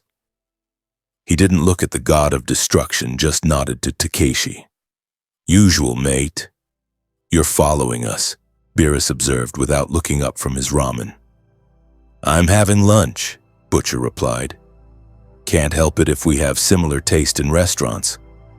"Lies." Beerus slurped noodles. "You want something. You mortals always want something." The purple one wanted to prove he was strongest. The corporate one wanted to control us. "What do you want?" Butcher accepted his bowl from Takeshi and took a bite before answering. "I want Homelander dead. Properly dead. Not defeated, not humiliated, erased. And I think you might be the only being on this planet capable of doing it." "Already told you," Beerus said. "I'm not your weapon." "Didn't say you were, but you also said you'd erase the planet if we annoyed you enough." "Well, Homelander's the most annoying cunt in existence, and he's not done yet. He can't leave it alone. His ego won't let him, which means he's going to keep coming at you, keep escalating, keep making your food experience less pleasant." Butcher leaned back, studying Beerus's profile. "All I'm saying is, when he does and when you finally lose patience and kill him, I'd like to be there to watch." "Your honesty is refreshing," Whis commented, delicately eating his ramen. "Most mortals would attempt manipulation through false friendship or appeals to justice. You simply acknowledge your desire for revenge." "No point lying to gods," Butcher shrugged. "Besides, you lot don't care about human morality anyway. You're gonna do what you're gonna do. I'm just hoping what you do includes ending that blonde psychopath." Beerus considered this while finishing his tonkotsu. "This broth is excellent. The pork bone has been simmered for hours. I can taste the marrow essence. Takeshi, you're a craftsman." Takeshi nodded once, the highest compliment, acknowledged without unnecessary words. "As for your Homelander," Beerus continued, "if he attacks me again, I'll erase him. Not for you, not for justice, simply because he's annoying. But don't mistake my willingness to kill him as alliance with your cause. I don't care about your vendetta. Fair enough?" Butcher ate in silence for a moment. "You should know, though, Vought won't stop trying to control or eliminate you. Edgar's probably already assembling every fringe scientist and Black Ops team they have. They can't let you exist outside their power structure. It's bad for business. Let them try." Beerus moved to the shoyu ramen. "Whis, this clear broth has remarkable depth. The soy provides umami without overwhelming the other flavors." "Indeed, my lord. This chef understands subtlety." The door chimed again. This time it was Queen Maeve who entered, her civilian clothes, jeans and a leather jacket, doing little to disguise her identity. She paused when she saw Beerus and Butcher, then deliberately took a seat at the counter between them. "Takeshi, whatever he's having," she said, gesturing at Beerus. "You're one of the artificial warriors," Beerus observed, "the one who looks tired." Maeve laughed bitterly. "That's accurate. Yeah, I'm tired. Been tired for years. Watching monsters wear capes, watching corporations market atrocities, watching the world worship false heroes." She accepted her ramen and took a long drink from the broth. "I came to say thank you for what you did to Homelander, for showing everyone that he's not invincible, that he's not a god." "I didn't do it for you," Beerus said flatly. "I know. You did it because he annoyed you, but still, thank you." Do you know how long I've wanted to see him afraid? How many years I've watched him terrorize everyone around him, knowing I couldn't stop him? Maeve's hands trembled slightly around her bowl. I used to be a hero, a real one. Then Vought ground that out of me, made me complicit, made me a coward, and Homelander. He's the worst of us. The logical endpoint of what happens when you give power without accountability. Your world's systems are broken, Whis observed. These soupes, artificial enhancements distributed without ethical framework, controlled by profit-motivated corporations, marketed to a population that confuses power with virtue. It's a recipe for catastrophe. Yeah, well, we're living that catastrophe. Maeve drank more broth. And the worst part is, most people don't even care. They see Homelander save a kitten on TV and forget about the plane full of people he let die. They see the 7 fight supervillains, most of whom are just desperate people Vought created and manipulated into playing the role, and think we're protecting them. That's what the corporate one wants, Beerus said. Control through narrative. Keep the mortals distracted with spectacle while the actual power structures remain hidden. He finished his shoyu ramen. Your planet has sophisticated manipulation tactics. I'm almost impressed. Don't be, Butcher muttered. It's just evil with good PR. The door chimed multiple times in succession. Suddenly, the small ramen shop was crowded. Huey entered, followed by Mother's Milk, Frenchie, and Kimiko. Then, surprisingly, Starlight. They all found seats or standing room, the tiny restaurant now packed. Takeshi looked at the sudden crowd, then at Beerus. This is about you. Apparently, Beerus agreed. I seem to attract attention wherever I go. You're a god who just humiliated the most powerful Supi alive, Huey said. Yeah, you attract attention. Look, I know Butcher already talked to you and I know you don't care about helping us, but you're going to ask anyway, Whis finished gently. It's the human condition. Hope persists even in the face of divine indifference. We don't want you to fight our battles, Starlight said quickly. We're not asking you to join the boys or oppose Vought directly, we're just asking. When you see what's really happening here, when you see what Vought really is, what Homelander really is, remember it. Don't let them spin it. Don't let them control your perception. You're asking me to care, Beerus said, his tone making clear how unlikely that was. No, Annie replied. I'm asking you to see, just see. And if what you see annoys you enough, well, you've already said what happens then. Beerus studied her for a long moment. You're different from the tired one. You still have idealism. It's damaged but not dead. Why? Annie's laugh was hollow. Because if I let it die completely, then Vought wins. They'll have turned me into just another empty celebrity pretending to be a hero. And I refuse to give them that satisfaction. Foolish, Beerus said. But his tone wasn't entirely dismissive, but perhaps admirably foolish. Whis, your assessment? This universe's power structures are indeed fascinating, my lord. The artificial hierarchy, the corporate control, the worship of false strength. It's all quite instructive about mortal nature. Whis set down his chopsticks. Though I confess Miss Starlight's determination is notable. In Universe 7, most mortals would have surrendered to such corruption long ago. The restaurant door exploded inward. A-Train stood in the doorway, his body vibrating with compound V-fueled energy, his eyes wild. Behind him, visible on the street, were 3 other soups, new recruits to the 7, desperate to prove themselves, to earn Vaught's favor. One was called Firecracker, her hands already glowing with energy. Another was Deep, looking extremely uncomfortable but following orders. The third was Sister Sage, the smartest person on the planet according to Vaught's marketing, her expression calculating. Lord Beerus, A-Train said, his voice shaking slightly but determined. Vought International has authorized me to extend an official offer.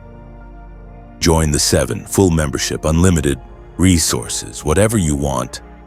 No. Beerus didn't even turn around. You don't understand, A-Train continued, stepping into the restaurant.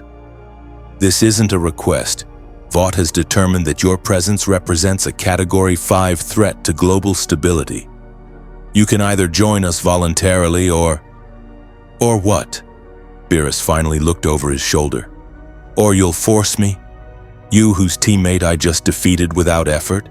You whose enhanced speed I could stop by simply willing you to stop moving? Did the corporate authority send you here to die, or are you genuinely this stupid? A-Train's jaw clenched. I'm the fastest man alive, I can... He blurred into motion, crossing the restaurant in a fraction of a second, his fist aimed at the back of Beerus's head with enough force and velocity to punch through reinforced steel. Beerus caught him by the throat without looking. A-Train's momentum stopped instantly, his body snapping to a halt with whiplash force. His legs kept moving for a split second before his brain caught up. Beerus held him suspended, A-Train's feet kicking inches off the ground, his hands clawing uselessly at the god of destruction's grip. Fast, Beerus observed clinically, but you have no technique, no real understanding of combat. You simply run quickly and punch things. Even mortals in Universe 7 with far less natural speed could defeat you through superior skill. He tossed A-Train backward casually. The speedster flew through the doorway, tumbling across the street, slamming into a parked car with enough force to set off its alarm. The other soups tensed. Anyone else want to test whether their artificial enhancements are sufficient? Beerus asked the doorway. Sister Sage held up her hands immediately. No, absolutely not. A-Train was an idiot for trying. She looked at the speedster, who was struggling to his feet. I told Vought this was a terrible idea. I calculated an 87% chance you'd kill at least one of us if we attempted hostile recruitment. Then why are you here? Whis asked politely. Because Ashley threatened to fire me if I didn't try. Sage stepped into the restaurant carefully, her hands still visible and non-threatening. But I'm not suicidal. Lord Beerus, Whis, I'm going to leave now. I'm going to report to Vought that hostile recruitment is impossible. I'm going to strongly recommend they leave you alone. And I'm going to go get very drunk and try to forget I work for people who sent us to confront literal gods. Wait, Beerus said. You're the smart one. The corporate authority mentioned a smart one. You calculated probabilities. You understand your limitations. That's more intelligence than I've seen from any other Supe so far. Sage paused. Is that a compliment? It's an observation. Your artificial enhancements gave you intelligence rather than just physical power. Interesting. And you're using that intelligence to recognize when you're outmatched, which is rarer than you might think. Beerus gestured to an empty stool. Sit. Tell me about this Vought International. I want to understand the system that creates warriors without training. Power without discipline, strength without wisdom. Sister Sage glanced at the door, at her fellow soups waiting outside, at the boys watching with hostile suspicion. Then she shrugged and sat down. Takeshi, I'll take a bowl, and sake, lots of sake. This ought to be interesting, Butcher muttered. For the next hour, Sister Sage talked. She explained Compound V's history. Developed by Nazi scientist Frederick Vought in the 1940s, perfected over decades, distributed to create controllable heroes. She detailed the corporate structure, the pharmaceutical division that manufactured V, the entertainment division that marketed soups, the political division that lobbied for superhuman integration into law enforcement and military. She described Homelander's creation. Raised in a lab, given no human connection, trained to be a weapon, then sold as a savior. Vought doesn't care about heroism. Sage said, her words loosening with each cup of sake. They care about profit. Homelander isn't a protector, he's a product. The Seven aren't guardians, they're a brand. Every rescue is staged for cameras. Every villain is manufactured to justify our existence. And the public eats it up because they want to believe in heroes. They need to believe someone powerful gives a shit about them. But none of you do, Beerus observed. Some of us did. Once. Sage looked at Starlight. Annie tried. Maeve tried. Even I tried when I was younger and my intelligence hadn't yet shown me how futile trying actually is. But Vought grinds the heroism out of you. Through contracts, through PR obligations, through making you complicit in cover-ups. Eventually, you're either broken like Maeve, rebellious like Starlight, or too smart for your own good like me. And Homelander? Whis asked. Homelander never had heroism to begin with. He's what happens when you create an artificial god, deny him human connection, and then worship him as perfect. He's a narcissist with unlimited power and no empathy. And today you showed him he's not a god. You shattered his entire self-concept. Sage's expression was troubled. Which means he's going to break badly. And when Homelander breaks, people die, lots of people. Then perhaps your corporate authority should keep him contained, Beerus said. They can't. Nobody can, except maybe you. Sage leaned forward. That's why I'm really here, not to recruit you, to warn you. Homelander is going to come for you again. His ego demands it. And next time, he might not care about collateral damage. He might level city blocks trying to prove he's strongest. He might kill thousands just to make himself feel better about his humiliation. And you expect me to care about those thousands of mortal lives? No, Sage said quietly. But they'll be between you and wherever you're trying to eat. And that will annoy you. And when you get annoyed enough to erase Homelander, I want to make sure you know some of us would consider that a favor to humanity. Beerus was silent for a long moment. Takeshi, more ramen. The miso this time. And bring this smart one another bowl. She's the first soup who's been honest about what she is rather than pretending to be something noble. Outside, Vought surveillance teams recorded everything. In the tower, Stan Edgar watched Sister Sage's debrief with cold calculation. And somewhere in a private training facility, Homelander punched a reinforced steel wall over and over, his fists bloody, his screams echoing, his mind fracturing under the weight of knowing he wasn't strongest anymore. Beerus had been on Earth for 6 hours when he decided humanity might actually deserve to survive. The tipping point wasn't the pizza, though Ray's craftsmanship had been impressive. It wasn't the ramen, despite Takeshi's decades of perfected technique. It was the dessert at a small Italian bakery in Brooklyn where an 80-year-old woman named Sophia made cannoli using her grandmother's recipe from Sicily, filling them with ricotta so fresh it had been made that morning, dusting them with pistachios ground by hand. This, Beerus said, finishing his 7th cannoli, is why civilization should be preserved. This level of dedication to craft, this understanding that food is more than sustenance, it's art. Sophia, who'd watched gods, monsters, and corporate executives with equal unflappable calm throughout her 8 decades, simply nodded and began filling more shells. You want a box to take with you? 2 boxes, no, 3. Beerus watched her work with focused attention. How long did it take you to perfect this technique? 60 years, Sophia replied, her gnarled fingers moving with practiced precision. My nonna taught me when I was 10. Said good cannoli requires patience, respect for ingredients, and understanding that some things cannot be rushed. Wisdom, Whis observed, sipping an espresso that Sophia had made in a machine older than most of the people on the street. Your grandmother understood fundamental principles that many fail to grasp. She understood that everything worth doing takes time.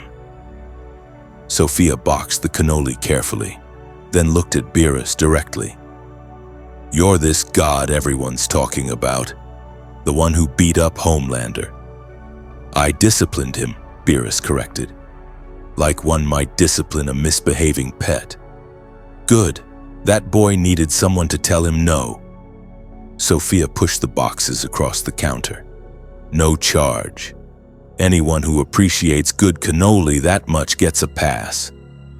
I'm a god of destruction. I could pay you with wealth beyond imagining. Or you could just come back tomorrow and buy more cannoli like a normal customer." Sophia smiled, her face crinkling. "Gods need to eat too." Beerus took the boxes, something almost like respect in his expression. "Your planet has more worthwhile individuals than I initially estimated. Perhaps that's reason enough to let it continue existing."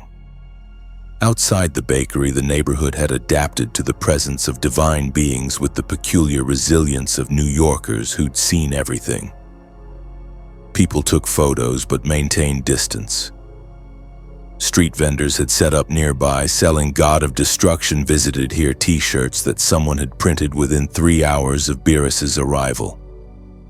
A hot dog cart advertised deity-approved dogs, despite Beerus never having endorsed them. Billy Butcher leaned against a wall across the street, watching the circus with grim amusement. Stood beside him, arms crossed, looking less enthused. "We're babysitting gods," said. "This is what my life has become. Babysitting gods while they do a food tour of New York. We're not babysitting, we're observing, learning patterns, waiting for opportunity." Butcher lit a cigarette. "Besides, this is the most entertainment I've had in years. Watching Vought scramble because they can't control something is bloody beautiful. Until that something decides Earth is boring and erases us all. Glass half empty, always so pessimistic." Butcher took a drag. "Look at the bright side. Every hour that purple cat spends eating cannoli is an hour Homelander spends knowing he's not top dog anymore. That's worth—" His phone buzzed. Huey's name. Butcher answered. "Yeah? Butcher, we have a problem." Huey's voice was strained. "I've been monitoring Vought's internal communications. They're moving assets, big assets, military hardware they officially don't have, and they're coordinating with someone called the Consultant. I can't find any records of who that is, but Ashley's emails suggest they're bringing in someone specifically to deal with Beerus." "Another soup?" "I don't think so. The communications reference non-conventional countermeasures and theoretical physics applications." "Butcher, I think they're planning something desperate." Butcher's expression darkened. "How desperate?" "They mentioned acceptable casualty radius." "Butcher, whatever they're planning, they're willing to sacrifice civilians to do it." "Fuck." Butcher ground out his cigarette. "Keep monitoring. Let me know if—" The sky tore open. Not metaphorically, not dramatically. The actual sky above Brooklyn split like fabric being cut, revealing a void of absolute darkness that writhed with wrongness. From that tear, something emerged. Not a person, not a creature. Something that looked like it had been assembled from nightmares and theoretical physics equations, all impossible angles and stuttering existence. Beerus looked up from his cannoli boxes, his expression shifting from contentment to irritation. "Whis, what is that?" Whis's staff glowed as he analyzed the entity. "Fascinating. It appears to be an artificial dimensional construct. Someone has weaponized physics in an attempt to create a being capable of threatening you, my lord. Crude, but creative."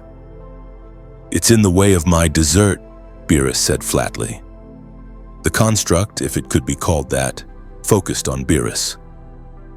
Reality around it bent, cars lifting off the ground, windows shattering spontaneously, people screaming as their inner ears registered something fundamentally wrong with the space the thing occupied.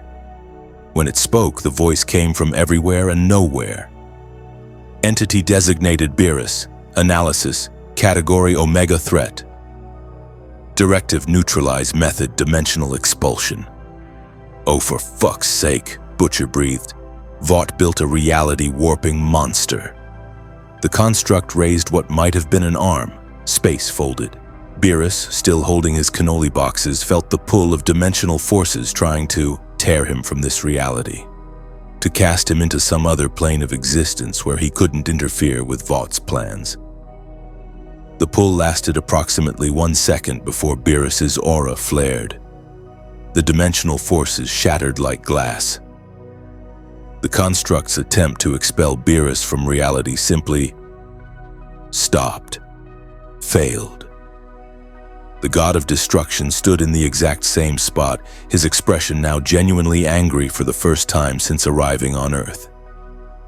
"You," Beerus said, his voice dropping to something dangerous, "almost made me drop my cannoli." "My lord," Whis said mildly, "perhaps you should. I'm going to destroy this thing, and then I'm going to find whoever created it and destroy them. And then I'm going to destroy the building they work in. And if I'm still annoyed after that, I'll start expanding the destruction radius until I feel better." Beerus moved. The construct tried to fold space again, to trap him in dimensional loops, to erase him from existence through physics manipulation. None of it mattered. Beerus simply existed through the attempts, his divine nature too fundamental to reality to be affected by mortal tampering with reality's rules. His fist connected with the construct's center mass. There was a sound like reality screaming. The construct shattered, its impossible geometry collapsing, the dimensional tear sealing with a thunderclap that knocked over everyone within 2 blocks. Fragments of the thing scattered, dissolving into mathematical impossibilities before hitting the ground. Beerus checked his cannoli boxes. Still intact. His anger dialed back from apocalyptic to merely severe. "Whis, trace the origin of that thing, find whoever made it." "Already done, my lord." Wiss's staff glowed brighter. "The dimensional signature leads to a Vought facility in New Jersey, approximately 40 miles from our current location. It appears to be a black site, officially non-existent, dedicated to what they call theoretical applications of enhanced physics. I detect multiple similar constructs in various stages of development. Then we're going there. Now. My lord, perhaps we should. Now, Whis." Before anyone could react, Beerus and Whis simply vanished, teleporting through space with casual disregard for physics. Butcher stared at the empty spot where they'd been standing, then at "We need to get to New Jersey," Butcher said. "How? We don't have teleportation. We have a van and Huey's GPS tracking of Vought facilities. Move!" In Vought Tower, alarm shrieked. Stan Edgar stood in the operations center watching feeds from the New Jersey facility as Beerus materialized outside the building. Around him, technicians shouted, systems failed, and Ashley Barrett pulled out another chunk of hair. "Sir, the dimensional construct lasted 8 seconds before Lord Beerus destroyed it," a technician reported, his voice shaking. "Project Expulsion has failed, and he's traced the signature back to the facility. He's there now. Evacuate the facility," Stan ordered immediately. "Everyone out, now." "Sir, there are 18 scientists and 40 security personnel. Evacuation will take. They have 3 minutes. Anyone still inside after that is acceptable collateral." Stan's voice was ice. "Activate the facility's self-destruct. If we can't expel him from our reality, we'll at least destroy the evidence." At the New Jersey facility, a nondescript warehouse near the Meadowlands, Beerus stood outside the main entrance examining the building with cold fury. Inside, scientists and security forces scrambled for exits, some making it, some not fast enough as blast doors sealed and self-destruct sequences initiated. "This building irritated me," Beerus said, "and now it's trying to explode. How annoying." He raised one hand, palm out. A sphere of violet energy formed, growing to the size of a baseball, then a basketball, pulsing with power that made the air shimmer. I was going to just destroy the building, but now I'm annoyed. Whis, move the mortals out of the blast radius. How large a radius, my lord? 5 miles should suffice. Whis sighed but complied, his staff glowing as he teleported every person within 5 miles to safe locations further away. Beerus waited patiently until Whis nodded, then released the energy sphere. The explosion was visible from Manhattan. The blast wave flattened everything within the target radius, not just the Vought facility, but the surrounding industrial park, empty lots, and a highway overpass. The ground cratered, the air superheated, and when the dust settled, there was simply a perfectly circular void where the facility had been, the edges smooth as glass from molecular fusion. There, Beerus said, satisfied. Problem solved. My lord, you just destroyed a significant portion of New Jersey. And the cannoli survived. I consider that a successful outcome. Beerus examined his boxes, then looked toward Manhattan. Take us back to that bakery. I want to thank the old woman for packaging these properly. Good craftsmanship should be acknowledged. They teleported back, leaving a crater in New Jersey that would be analyzed by geologists for decades. By the time the boys arrived at what had been the facility's location, there was nothing to investigate except perfectly smooth earth and the lingering taste of ozone. Jesus Christ, Huey whispered, staring at the crater. He erased it. Just erased it. And this is him being relatively restrained, MM said. He warned them, gave them time to evacuate. If he'd been actually angry, wouldn't have been a crater, Butcher finished. Would have been a new lake, or worse. He lit another cigarette with shaking hands. Right then, new plan. We make absolutely fucking certain Beerus stays happy. Because if he decides Earth annoys him as much as that facility did, we're all vapor. In Vought Tower, Stan Edgar watched satellite footage of the crater in silence. Ashley had stopped pulling, her hair simply standing frozen in shock. The board members on the video conference were shouting, demanding answers, threatening to fire Edgar, to sue, to... Gentlemen, Stan interrupted quietly, and his tone cut through the noise like a blade. Project Expulsion has failed, hostile containment has failed. Dimensional warfare has failed. We attempted to remove a god of destruction from our reality, and he responded by creating a 5-mile crater in 40 seconds. I have a new recommendation. Which is, the chairman demanded, we leave him alone. Completely. We tell our soups to avoid him. We ensure his culinary experiences are excellent. We hope he gets bored and leaves before we irritate him enough that he does to Manhattan what he just did to New Jersey. Stan's fingers drummed once on his desk. Because the alternative is extinction. That's unacceptable. Vought doesn't surrender to... Vought survives, Stan cut in. That's what we do. We survived government investigations. We survived public scandals. We'll survive 2 cosmic beings by not being stupid enough to keep provoking them. Meeting adjourned. He cut the connection before anyone could object. Ashley stared at him. Sir, what about Homelander? He's not going to leave Beerus alone. His ego is about to learn a very hard lesson about the difference between being Earth's strongest and being actually strong. Stan poured himself a drink for the first time in 5 years. If Homelander attacks Lord Beerus again, we let it happen. We document it. And if Beerus kills him, we spin it as a tragic loss and move on. You'd sacrifice Homelander? Ashley. Stan looked at her directly. I'd sacrifice this entire company if it meant the planet survived. Homelander is a product. An expensive, difficult-to-control product, but still a product. Lord Beerus is a force of nature, You don't fight forces of nature, you adapt to them. Back in Brooklyn, Beerus returned to Sophia's bakery with his intact cannoli boxes. She looked up as the bell chimed. "You're back already? You eat all those cannoli that fast?" "No. I came to thank you for packaging them properly. They survived a dimensional attack and a 5-mile blast radius without damage. That's exceptional craftsmanship." Sophia blinked. "A what now?" "Never mind. Make me 6 more boxes and teach me how you make the shells. I want to understand the technique." For the next 2 hours, a god of destruction who just vaporized a section of New Jersey stood in a Brooklyn bakery learning the proper temperature for frying cannoli shells from an 80-year-old grandmother who treated him like any other student, with patience, occasional criticism, and no fear whatsoever.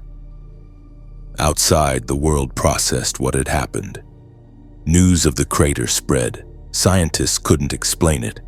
Conspiracy theorists exploded online, and Vought's PR machine went into overdrive, spinning the destruction as a contained incident while carefully not mentioning it was their facility Beerus had destroyed. And in that training room, Homelander stopped punching walls. He stood motionless, covered in dust and blood and sweat, watching footage of the crater on his phone. Watching Beerus erase in seconds what would have taken Homelander hours to accomplish with sustained heat vision. His reflection stared back from the broken mirror across the room. America's greatest hero, the strongest soup alive, the man who'd convinced himself he was a god, watching proof that real gods existed and he wasn't one of them. Something inside Homelander's mind cracked a little further. 3 days after the New Jersey crater incident, Beerus had eaten his way through 47 restaurants, 2 food trucks, and one very confused molecular gastronomy establishment where the chef tried to explain deconstructed concepts before Beerus asked why anyone would deconstruct perfectly good food. The planet was earning a provisional passing grade in his estimation. Enough culinary diversity to justify continued existence, though he remained annoyed by the constant surveillance and the occasional super who thought they could challenge him. What Beerus didn't know was that Vought's surrender wasn't universal. In a private penthouse in Trump Tower, because of course it was Trump Tower, Homelander stood before floor-to-ceiling windows overlooking Manhattan, his reflection ghostly against the night skyline. He'd been here for 2 days, alone, refusing Ashley's calls, ignoring Stan Edgar's carefully worded emails suggesting strategic patience. His costume was torn, his eyes were bloodshot, and his mind had spent 72 hours looping through the same humiliating moments, Beerus catching his punch, the casual flick that sent him flying, the words, "You're just an insect that learned to buzz particularly loudly." "I'm not an insect," Homelander whispered to his reflection. "I'm not." On the table behind him, pills were scattered. Not Compound V, but something else. Something Vought's pharmaceutical division had developed for severe cases. Temp V Variant 3, designed to temporarily boost existing SUPI powers beyond normal limits for approximately 6 hours. Side effects included organ failure, neural degradation, and 90% mortality rate. It had never passed human trials. Homelander had taken 4 pills. His veins glowed faintly beneath his skin, pulsing with toxic energy. His heart raced at 300 beats per minute. His enhanced hearing picked up every sound in a 10-mile radius. Conversations, heartbeats, breathing, the electrical hum of the city. His vision shifted through spectrums human eyes couldn't process. And his power, his strength, his heat vision, his durability felt amplified to levels he'd never experienced. It was killing him. His kidneys were failing, his liver was hemorrhaging, his brain was overheating. But for these 6 hours, he would be stronger than he'd ever been. Strong enough, perhaps, to prove Beerus wrong. Strong enough to reclaim his position as Earth's apex predator. "I'm a god," Homelander said, his voice stronger now. Conviction or madness or both burning through the drug-induced haze. I'm a fucking god, and gods don't bow to anyone. He launched himself through the window, didn't open it, just crashed through it in an explosion of glass and steel frame.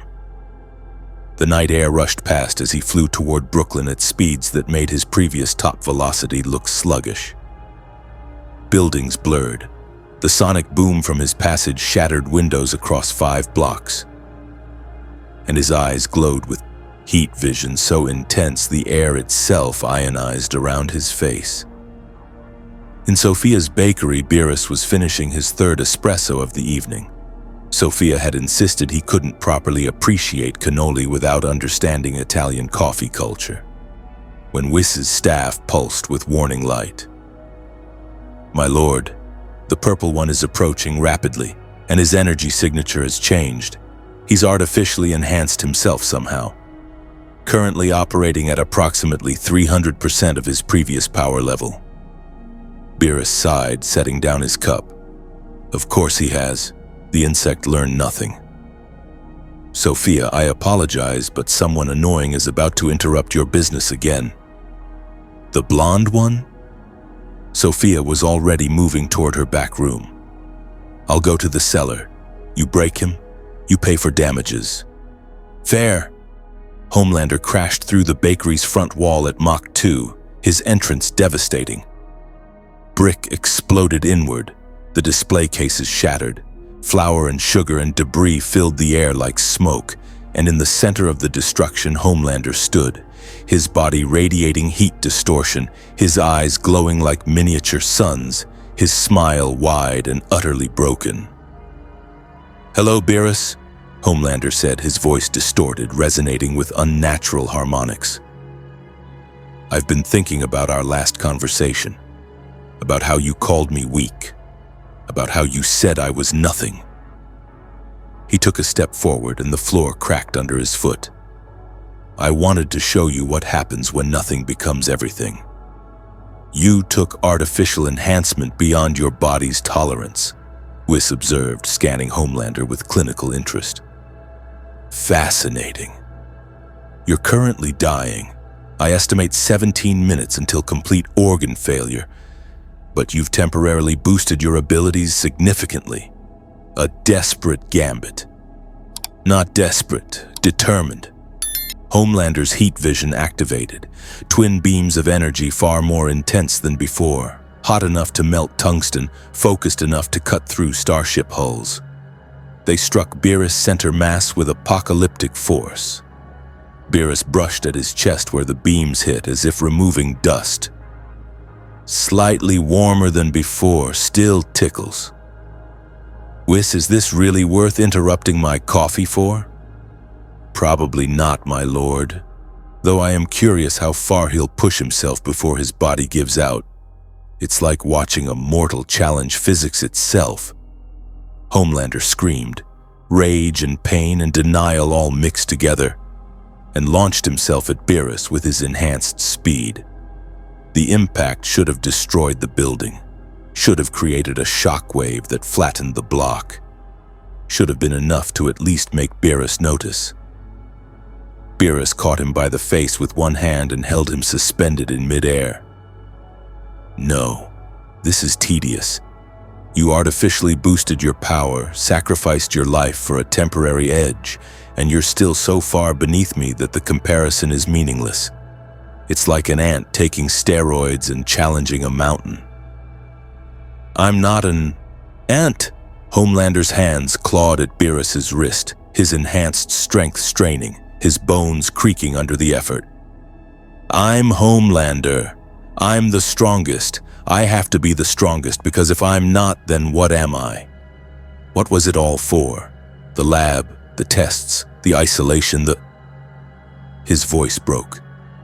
And suddenly, beneath the drugs and the rage and the denial, something human and broken and terrified showed through. A child raised in a laboratory, tested and measured and never loved, given ultimate power but never taught anything except that power was all that mattered. "You're a broken creation given strength it can't handle," Beerus said, his voice not cruel, just factual. Your makers created you without wisdom, without balance, without purpose beyond profit. It's not your fault you're broken, but you are. And no amount of artificial enhancement will fix what's wrong with you. Then kill me, Homelander whispered, and for the first time since Beerus had met him, the false smile was gone, replaced by something genuine. Despair. If I'm not strongest, if I'm nothing, then just kill me, please. I can't exist in a world where I'm not. No. Beerus released him and Homelander collapsed to the flour-covered floor, his body already shutting down, the temporary enhancement burning through his system like acid. Blood ran from his nose, his ears, his eyes. His heart was arrhythmic. His breathing was shallow. I'm not going to give you the mercy of death, Beerus said. I'm going to let you live with the knowledge that you tried your absolute best, sacrificed everything, enhanced yourself beyond survivability, and still couldn't touch me. You'll carry that failure for however long your regeneration keeps you alive, and maybe if you're capable of learning anything, you'll understand that strength without purpose is just violence. Power without wisdom is just destruction. And being the strongest means nothing if that's all you are. Whis knelt beside Homelander, his staff glowing softly. My lord, his organs are failing. Without intervention, he'll die within minutes despite his healing factor. Let him. Lord Beerus, Whis said gently. He attacked you out of desperation, not malice. He's broken, yes, but perhaps breakable things deserve second chances? Beerus was silent for a long moment. Outside, sirens wailed. Vought response teams were approaching, the boys were undoubtedly monitoring, and somewhere Stan Edgar was watching with calculated interest. Fine, Beerus said finally. Fix him, but not completely. Let him remember what his desperation cost him, and tell him that if he ever attacks me again, I won't be merciful. Wiss's staff pulsed with healing energy. Homelander's organs stabilized. His heart found rhythm, his brain stopped swelling. But the damage from the enhancement drugs remained partially. Scars on his liver, strain on his cardiovascular system. Neural pathways burned in ways that would affect his powers. Permanently, he would live. He would even mostly recover, but he'd never be quite as strong as he was before. Why? Homelander coughed, staring up at Beerus. Why save me? I'm nothing to you. You said it yourself. Because Whis is right. Broken things sometimes deserve chances to become less broken. Beerus turned away. But understand this. You attacked me twice now. You've exhausted my patience. If there's a third time, I will erase you so thoroughly that no one will remember you existed. Do you understand? I understand. Homelander's voice was hollow, empty. The bravado, the narcissism, the manic energy, all of it burned away, leaving just a damaged man who'd learned that being strongest meant nothing when real gods existed. Vaught's response team burst through the destroyed wall. Ashley at the front, her expression manic, followed by medical personnel and a containment unit. They stopped when they saw Homelander on the floor, broken but alive, and Beerus standing over him like judgment incarnate. Lord Beerus, Ashley said, her voice admirably steady given the circumstances, I apologize for... Save it. Your product attacked me. Again. I've repaired him, mostly. Send the repair bill for this establishment to your company. Beerus picked up his espresso cup from where it had miraculously survived the destruction, found it still warm, and finished it. Sophia, you can come out now. The annoying one has been dealt with. Sophia emerged from her cellar, surveyed the destruction, and sighed. My Nana's bakery, 3 generations, and now there's a super-shaped hole in my wall. Vought will compensate you, Ashley said quickly. Full restoration plus damages plus I'll destroy your headquarters if she's not compensated generously, Beerus added. This woman makes exceptional cannoli. Her bakery is culturally significant. If votes, insurance attempts, any bureaucratic nonsense, I'll consider it a personal insult." Ashley nodded so vigorously her neck cracked. "Understood. Top priority. Full restoration starting tomorrow. And we'll cover all lost business during repairs." Homelander was lifted onto a gurney, strapped down despite his weakness, loaded into an armored transport. As they carried him past Beerus, his eyes met the god of destruction's one last time. "I'm sorry," Homelander whispered. Beerus didn't respond. There was nothing to say. Sorry didn't fix what Homelander was. Sorry didn't undo the deaths, the rapes, the atrocities. Sorry was just a word from a broken creature who'd finally encountered something he couldn't dominate. The transport pulled away. The response teams cleaned up. Ashley coordinated with contractors. And gradually the bakery emptied until only Beerus, Whis, and Sophia remained in the wreckage. "You could have killed him," Sophia said, sweeping up flour with a broom she'd retrieved from the back. "Everyone would have understood. He attacked you, in my bakery no less." "Killing is easy," Beerus replied. "Any being with sufficient power can kill. But choosing not to kill when you have every right, that requires something else. Restraint, perhaps. Or recognition that some things are too broken to be worth the effort of destroying. You're not what I expected from a god of destruction." "What did you expect?" "Someone cruel. Someone who destroyed for joy. But you destroyed that facility because they annoyed you, and you spared Homelander because..." She paused. "Why did you spare him?" "Because Whis asked me to, and Whis rarely asks for anything." Beerus looked at his attendant. "You saw something in that broken creature worth preserving. I trust your judgment." "My lord is more compassionate than he admits," Whis said with a slight smile, though he'd never acknowledge it publicly. "Compassion," Beerus tested the word. "No, I'm pragmatic. Dead Homelanders make martyrs. Broken Homelanders make examples. And examples sometimes teach lessons more effectively than corpses." Across the city, Billy Butcher watched footage of Homelander's removal on his phone. The arrogance was gone. The swagger was absent. America's greatest hero looked small, weak, defeated in ways Butcher had dreamed about for years. "He broke him," Huey said quietly, looking over Butcher's shoulder. "Beerus actually broke Homelander, without even killing him." "Worse than killing," Butcher corrected. "Killing Homelander would have made him a victim. This makes him a failure. Every super, every Vought executive, every person who ever worshipped that blonde cunt will remember this. Will remember him lying on a bakery floor, bleeding and broken, begging for death because he couldn't accept not being strongest." "You're enjoying this," MM observed. "Course I am. I've wanted to see Homelander destroyed for years. And now it's happened. Not the way I planned, but better." Butcher lit a cigarette. "Only problem is, now what? Beerus isn't our weapon. He's not anyone's weapon. He's a force of nature who happens to like good food. And if we irritate him enough, he'll erase us all just as easily as he erased that facility." "So we don't irritate him," Starlight said, having joined them at some point during the evening. "We let him do his food tour. We make sure his experiences are positive. And we hope that when he leaves, Earth is still here." "And Homelander?" Huey asked. Annie was quiet for a moment.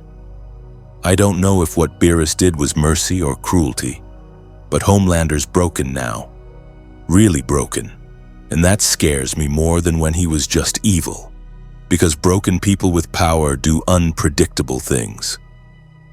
She was right to be scared. In a medical bay in Vought Tower, Homelander lay in restraints, not because he was dangerous in his current state, but because protocol demanded it. Doctors monitored his vitals.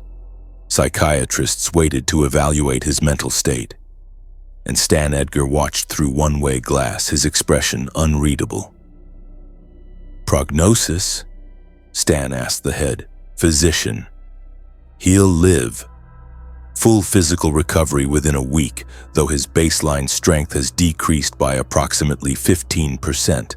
The neural damage is more concerning. His emotional regulation is compromised, his decision-making faculties are impaired, and his psychological state is fragile. Fragile, Stan repeated. Quantify that. He's experiencing what we might call an existential crisis. His entire self-concept has shattered. He defined himself as strongest, and that definition has been proven false in the most humiliating way possible. Without that core identity, he's unmoored. Could go several ways: complete breakdown, radical personality shift, or... The physician hesitated. Or obsessive fixation on proving himself by any means necessary. Stan Edgar was quiet for a long moment, watching Homelander through the glass. Then he spoke into his phone. Ashley, initiate project contingency, full implementation. I want every protocol we've developed for containing or eliminating Homelander activated and ready within 24 hours.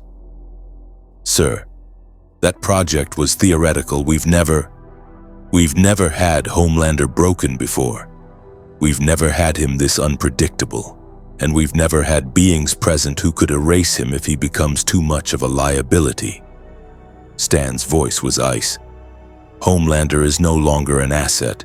He's a potential extinction event, and Vought does not tolerate risks we can't manage. In the medical bay, Homelander's eyes opened, empty, hollow, staring at the ceiling with an expression that contained no humanity at all. Just void. Just absence of everything he'd been, leaving only the question of what he'd become. Beerus had been on Earth for 1 week when he decided the planet had earned permanent exemption from destruction. The deciding factor was a small Dominican restaurant in Washington Heights, where the owner's grandmother made mofongo that reminded him of a dish he'd eaten on planet Sadala 3,000 years ago. Before Sadala had been destroyed in a civil war between prideful warriors. Good food, Beerus reflected, was one of the few things in the universe worth preserving across millennia and galaxies. What he didn't know, because he didn't care enough to monitor human news networks, was that Homelander had been released from Vought's medical bay that morning. Against medical advice, against psychiatric recommendations, and despite Stan Edgar's explicit orders to keep him contained until evaluation was complete. Homelander had simply walked out. Nobody tried to stop him. When you were still technically Earth's most powerful soup, even broken and diminished, people stepped aside. Even the security guards with weapons designed specifically to counter enhanced individuals. Even Ashley, who tried to reason with him before his dead eyes made her trail off mid-sentence. Even the psychiatrist who declared him psychologically unfit for deployment before Homelander's heat vision had melted his clipboard. Now Homelander flew over Manhattan, his movements mechanical, his cape barely fluttering in the wind because his flight was slower than before. 15% weaker, the doctor had said. 15% less than a god. Still stronger than any human, still powerful enough to level buildings. But not strongest. Not anymore. And that 15% absence felt like an abyss. He tracked Beerus through heat signatures and the general chaos that followed the god of destruction.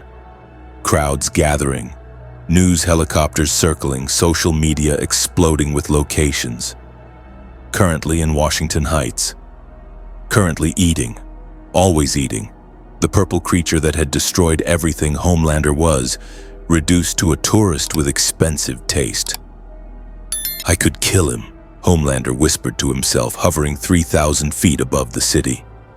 Not in combat, not fairly, but there are other ways. Humans are fragile. The mortals around him are fragile. I could make him watch them die, could make him understand what it's like to have something torn away. It was the thought of a broken mind. Homelander knew it intellectually, even as his damaged psyche embraced it emotionally. He was thinking like a villain, like the very monsters Vought had manufactured for him to fight in staged battles. But what else was there? Being a hero required believing you could protect people. And how could you protect anyone when you weren't even strong enough to protect yourself? In Washington Heights, Beerus finished his third plate of mofongo while the grandmother, Doña Carmen, explained in rapid Spanish that her mother had taught her the technique which her mother had learned from her mother, stretching back to a plantation in Puerto Rico, where enslaved people had created something beautiful from their limited ingredients.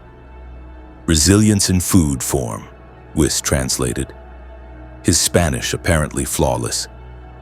Creating art from suffering. That's a very mortal quality, my lord. It's admirable, Beerus said, surprising himself slightly with the admission. This woman's ancestors faced destruction and responded by perfecting recipes, by preserving culture through cuisine. That's more impressive than most warriors I've encountered who simply destroy and call it strength. Outside the restaurant, the boys watched from across the street.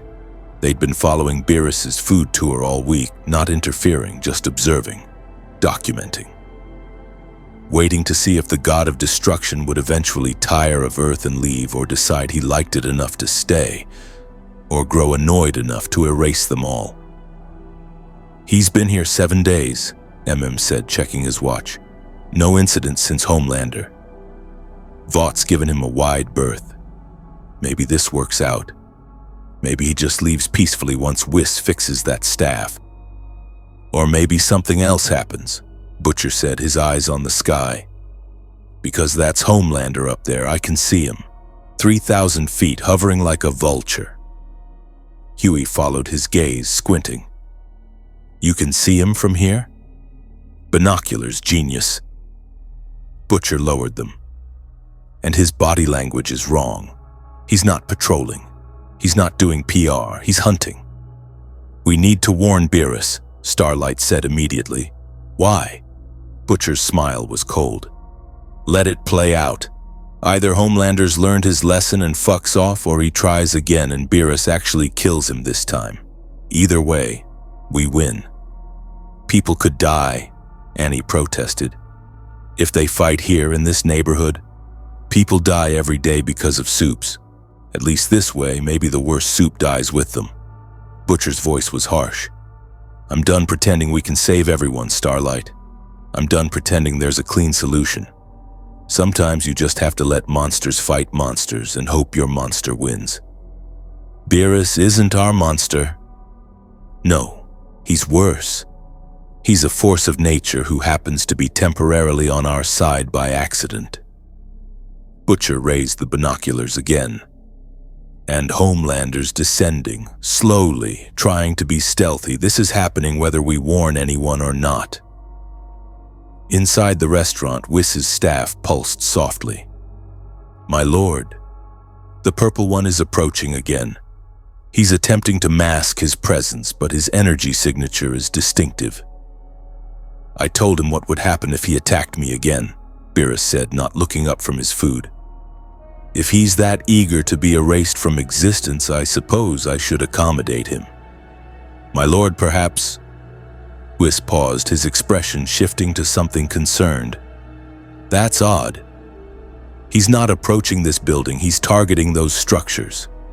His staff glowed brighter, showing thermal outlines.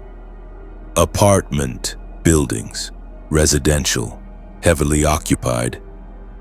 My lord, I believe he's planning to...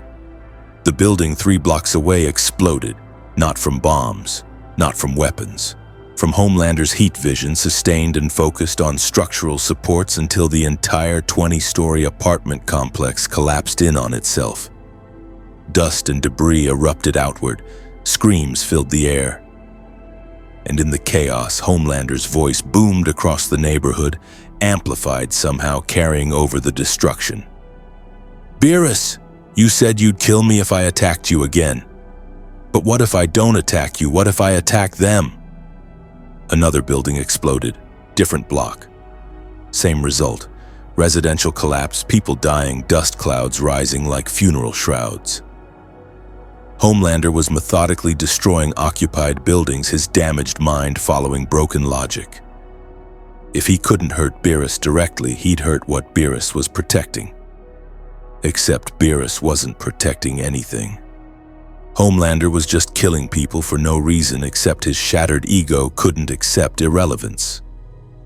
Beerus stood slowly, his expression shifting from contentment to something Whis had rarely seen. Genuine anger crossed with what might have been disappointment. The insect learned nothing. Worse, the insect is killing mortals out of spite. My lord, there are hundreds of people in those buildings. We should... Beerus vanished. He reappeared in the air beside Homelander just as the damaged soup was charging heat vision for a third building. Beerus's hand closed around Homelander's throat, cutting off the energy mid-build. The heat vision backfired, burning into Homelander's own skull, making him scream. "I gave you mercy," Beerus said, his voice carrying across the destroyed blocks. "I spared your life. I even healed you against my own judgment. And this is how you respond? By killing innocent mortals who had nothing to do with our conflict?" "They're insects," Homelander choked out, his hands clawing uselessly at Beerus's grip. "Just like me, right? Just insects. So why does it matter if I kill them? Why does anything matter if I'm nothing? Because strength without responsibility is just monstrosity. Because power without purpose is just destruction. Because you had a choice to learn, to grow, to become something other than a broken weapon, and you chose this." Beerus's grip tightened. "I was wrong to show you mercy. Whis was wrong to ask for it. Some things are too broken to fix." Below them, emergency services scrambled. People dug through rubble, searching for survivors. The death toll was climbing. Conservative estimates already at 70, likely to reach hundreds. And in the restaurant, Doña Carmen wept while her family called relatives, desperately checking if anyone had been in those buildings. "My lord," Whis said, appearing beside them with his staff. "I recommend immediate action. He's triggered a catastrophic situation." "I know what he's triggered." Beerus looked at Homelander, at the empty eyes and broken mind and complete absence of remorse. "You're not a warrior who lost a battle. You're not even a villain who chose evil. You're just damage that learned to fly. And I'm ending you now." "Do it!" Homelander screamed, his voice raw. "Kill me. Erase me. Prove you're better. Prove I'm nothing. Prove..." "No." The voice came from below. Starlight had flown up, her powers glowing, her expression anguished but determined. Behind her, rising on platforms of light she'd created, were the boys Butcher, Huey, Frenchie, and Kimiko. "Lord Beerus, don't kill him," Annie said. Beerus's eyes narrowed. "The Broken One just murdered hundreds of mortals. You want me to spare him again? No. I want you to let us handle it." Annie looked at Homelander, at the monster she'd feared and hated for years. "Because if you kill him, he becomes a martyr. Vought spins it as a tragedy, but if humans, hold him accountable, if we show the world what he really is without a god intervening, then maybe something changes. Maybe people finally wake up." "You can't hold me accountable," Homelander laughed, the sound unhinged. "Nobody can. I'm Homelander, Butcher shot him. Not with a normal gun, with something Frenchie had been developing for 3 years, a compound V neutralizer, weaponized, delivered via a penetrating round that buried itself in Homelander's chest before detonating. The effect was immediate. Homelander's enhanced durability flickered, his flight failed, and as Beerus released him, he fell. Kimiko caught him halfway down, her own enhanced strength sufficient now that Homelander was depowered. They crashed into the street together, Kimiko pinning him with one hand while Frenchie approached with restraints designed for soups. Vote tech, stolen, repurposed. How? Homelander gasped, staring at the wound in his chest. How did you? Turns out your invulnerability isn't absolute when someone destabilizes the compound V in your system, Frenchie said, locking the restraints around Homelander's wrists. We've been working on this for years, waiting for the right moment. Figured today, qualified. Had his phone out, already calling. Grace Mallory? Yeah, it's us. We have Homelander. Depowered. Restrained. And we have footage of him deliberately collapsing occupied buildings. Real footage, not Vought edited. We need federal custody now. In Vought Tower, alarms shrieked. Stan Edgar watched the live feeds with an expression that might have been relief, or might have been calculation. Hard to tell with Edgar. Ashley was already pulling up legal protocols, damage control procedures, crisis management strategies.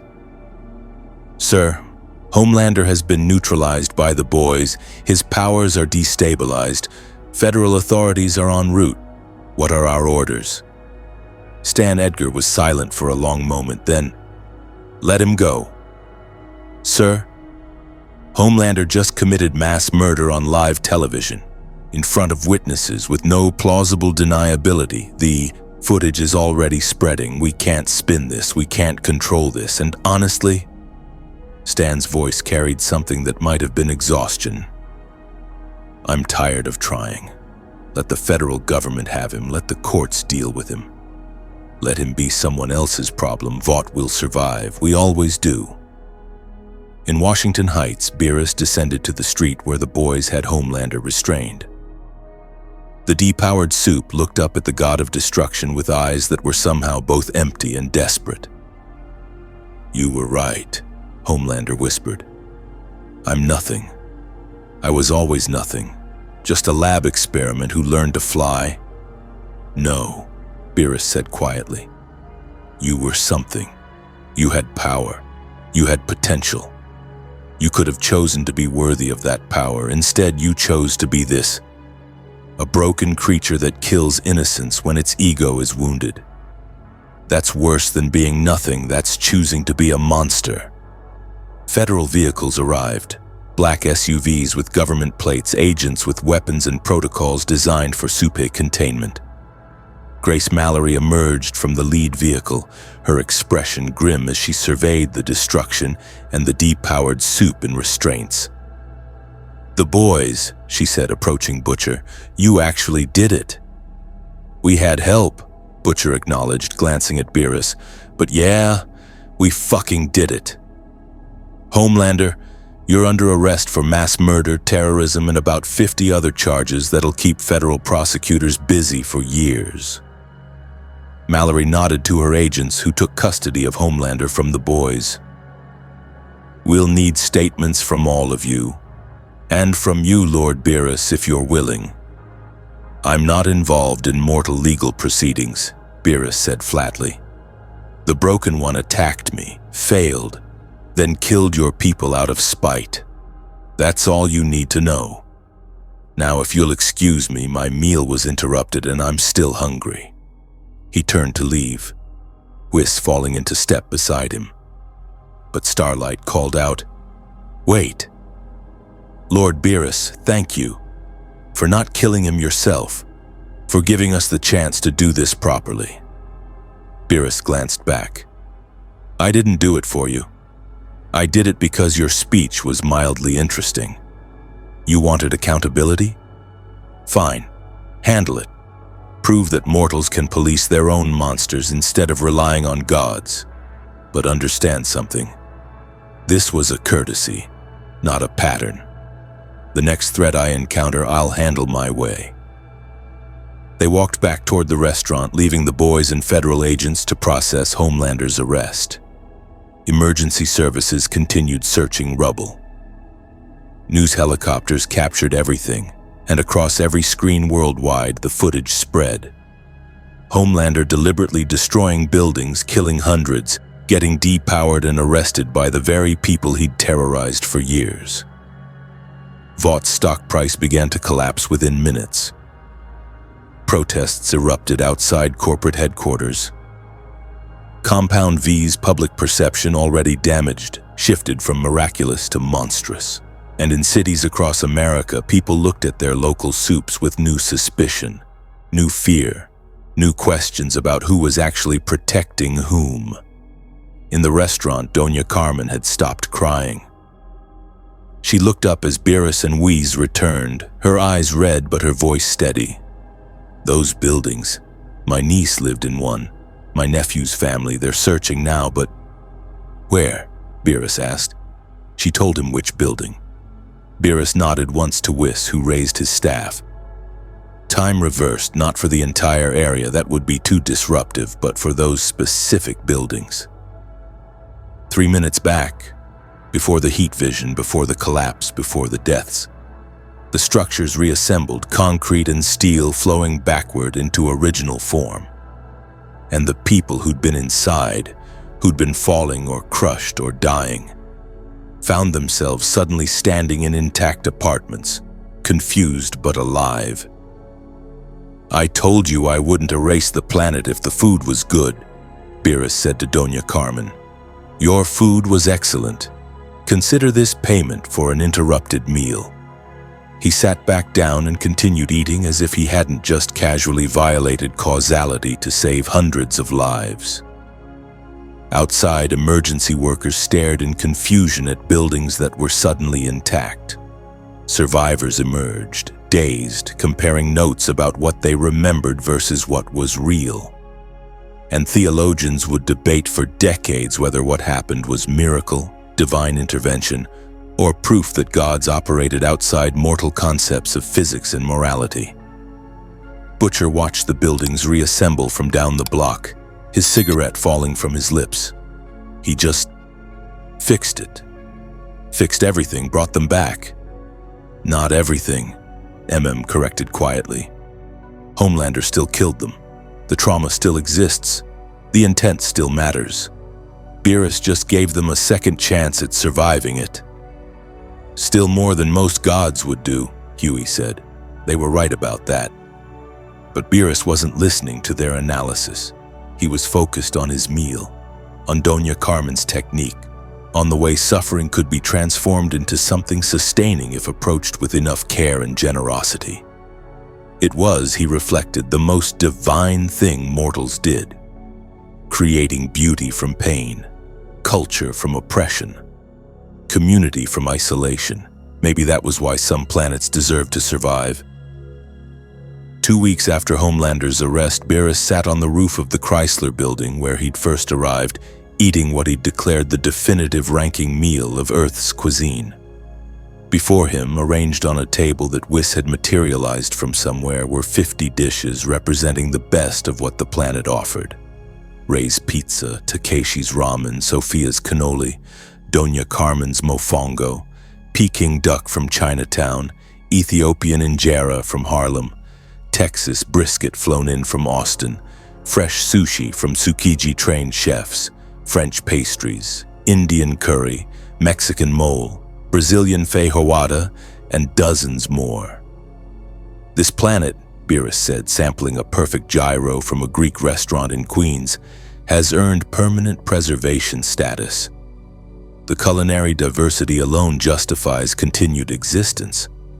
The mortals are annoying, their power structures are corrupt, and their artificial warriors are disappointingly weak. But their food, he bit into fresh baklava. Their food is exceptional. I've completed repairs to my staff, my lord, Weiss announced, his instrument glowing softly. We can return to Universe 7 whenever you wish. Not yet. I want to finish this meal properly, and there's one more establishment I want to visit, that bakery in Brooklyn. I promised Sophia I'd return. Beerus paused, watching the city below. From this height, Manhattan looked almost peaceful. The chaos of street-level humanity compressed into a glittering grid of light and possibility. This world is deeply flawed, Weiss. Most worlds are, my lord. But this one tries. In its broken, contradictory way, it tries. the grandmother who makes mofongo from recipes born in slavery, the pizza maker who's perfected his craft for 37 years, the ramen chef who treats every bowl like art. They're trying to create something meaningful in the face of corporate corruption and superhuman tyranny and systemic dysfunction. That's admirable. You've grown fond of them, my lord. Don't be ridiculous. I'm a god of destruction. I don't grow fond of mortals. But Beerus's tone lacked conviction. I simply recognize quality when I encounter it, and this planet has quality worth preserving. On the street 77 stories below, life continued with the resilient chaos that defined New York. Vaught's stock had stabilized after a catastrophic 2-week plunge. Stan Edgar's damage control was ruthlessly efficient. The Seven had been restructured, with Starlight promoted to leader and new members recruited from the more principled soups who'd previously refused corporate entanglements.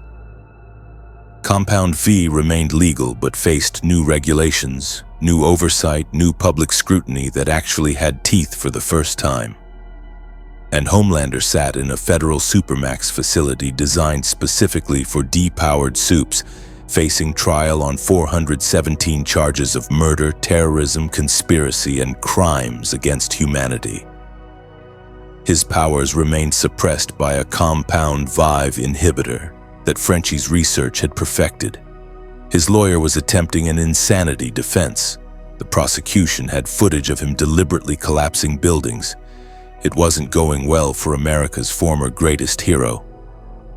In the boys' current safe house, an apartment in Queens that Mallory had secured, the team watched news coverage of the trial while processing their own complicated feelings about success that had cost so much. "We actually did it," Huey said quietly, staring at footage of Homelander in restraints, looking small and human and defeated. "We took down Homelander. With help from a god who could have erased Earth on a whim," MM pointed out. "Not sure that counts as a win." "It counts," Butcher said, lighting a cigarette despite the no-smoking policy. "Homelander's in a cage, Vaught's bleeding market share, and people are finally asking questions about Compound V and corporate control over superhuman power. That's more than we've accomplished in 5 years of fighting." "At what cost?" Frenchie asked. 300 dead in those buildings, even though Beerus brought them back. The trauma remains. The fear remains.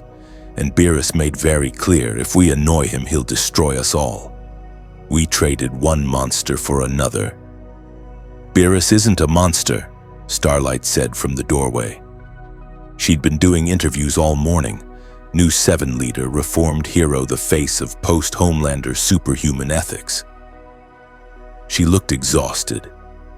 "He's a force of nature, indifferent, powerful, operating on scales we can't comprehend. But he saved those people. He showed mercy when he didn't have to. That's not monstrosity." "It's divine whim," Butcher corrected. "And whim is dangerous because it's unpredictable. But I'll take divine whim over Homelander's sadism any day." "Has anyone actually talked to Beerus since the arrest?" Huey asked. "No one can find him," Annie said. "He and Whis disappeared after the incident. Vaught's lost track of them. My sources say Edgar's relieved. He was terrified they'd decide Manhattan was too annoying and level it." "Where do you think they went?" On the Chrysler Building's roof, Whis poured tea from a pot he'd produced from thin air. Some blend from Universe 7 that made Earth's finest teas taste like dishwater by comparison.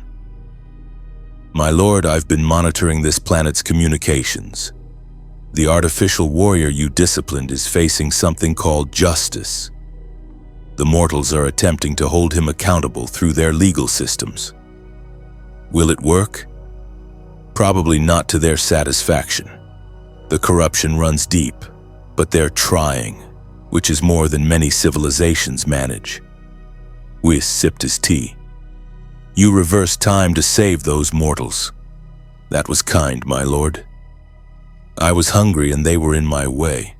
Bringing them back meant I could finish my meal without feeling obligated to punish myself for collateral damage. Of course, my lord. Wiss's smile suggested he didn't believe that rationalization for a moment. You did also heal the broken warrior rather than kill him as you'd threatened. You asked me to. I was honoring your request.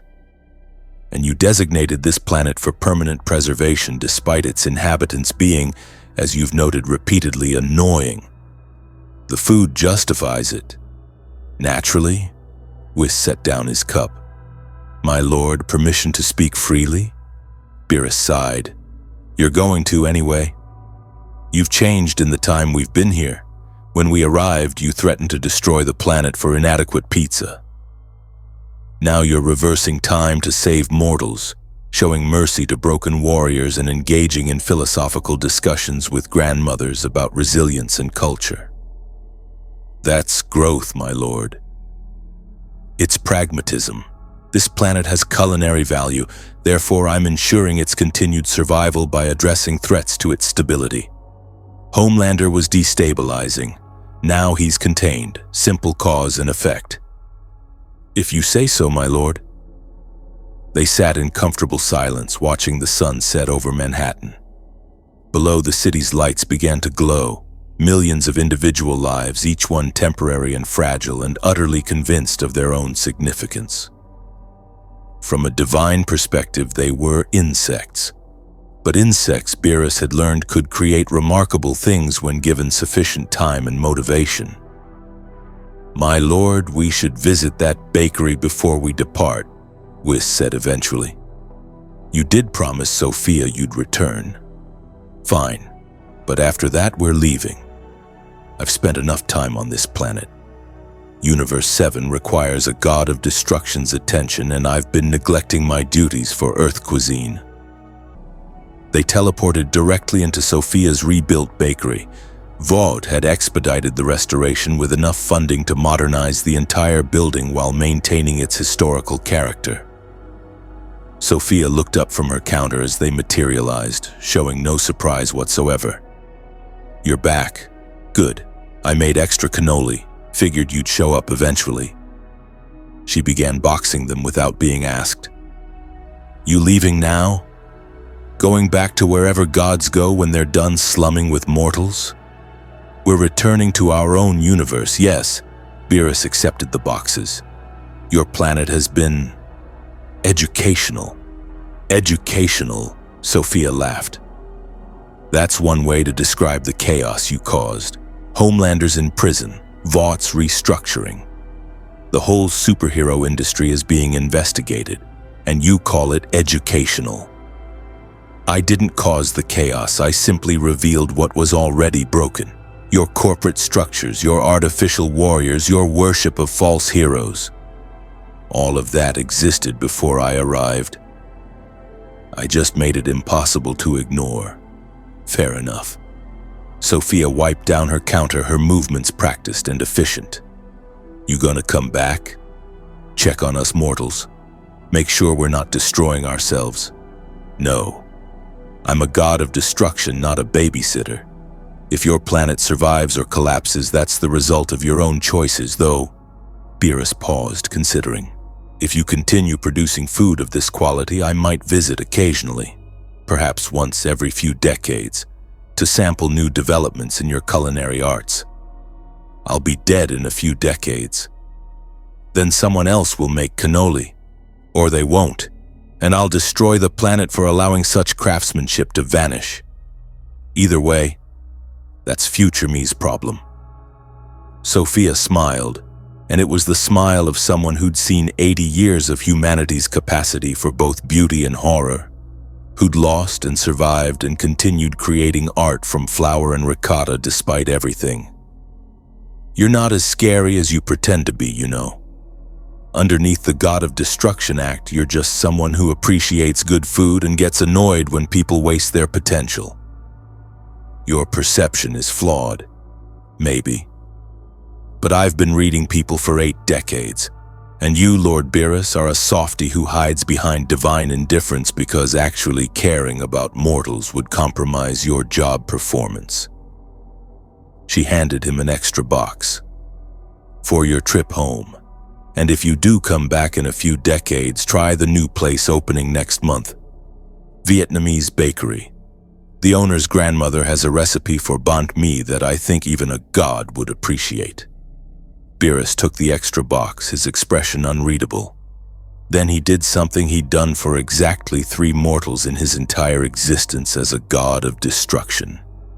He bowed, slightly, a minimal inclination of his head that acknowledged respect between craftspeople. Your food was exceptional, Sophia. Your bakery deserves to exist. Therefore, I designate this location as culturally significant. If anyone threatens it, corporation, criminal, or otherwise, inform them that a god of destruction considers this establishment under divine protection. They'll either understand the implications or learn them painfully. That's a hell of a security system. Sophia's eyes were wet, but she didn't cry. Thank you. Don't thank me, just keep making cannoli. The universe needs more beings who create beauty from simple ingredients. We have enough beings who destroy things. We need more who build them. Outside, the boys had tracked Beerus to the bakery.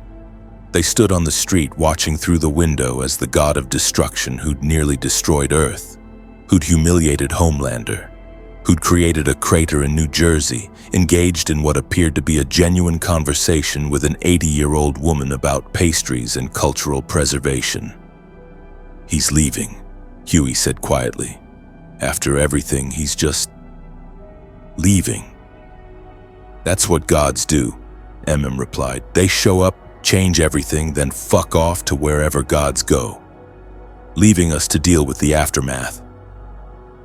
The aftermath is better than what we had before, Starlight pointed out. Homelander's in prison. Vaught's under investigation. Compound V regulations are being reformed. The whole system is being forced to change because Beerus exposed how broken it was. Or the system's just adapting, Butcher said cynically. Vaught's survived worse. Edgar's already spinning this as Vaught's own internal reform. By next year, they'll have a new 7, new marketing, same corrupt core wrapped in shinier packaging. Maybe, Annie acknowledged. But at least now people know it's possible to stand up to Soups, to hold them accountable. Beerus proved that gods can be challenged. Homelander proved that false heroes can fall. That's worth something. Inside the bakery, Beerus was finishing his goodbyes. Whis had already opened a portal back to Universe 7, a swirling vortex of light and cosmic energy that looked deeply wrong against the mundane backdrop of a Brooklyn bakery. One more thing, Sophia said as they prepared to leave. That boy, Homelander, the broken one, you could have killed him.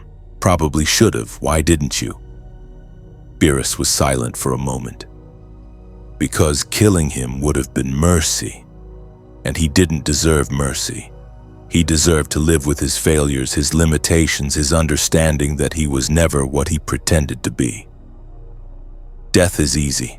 Living with who you actually are, that's the real punishment. That's cruel. I'm a god of destruction. Cruelty is part of my job description.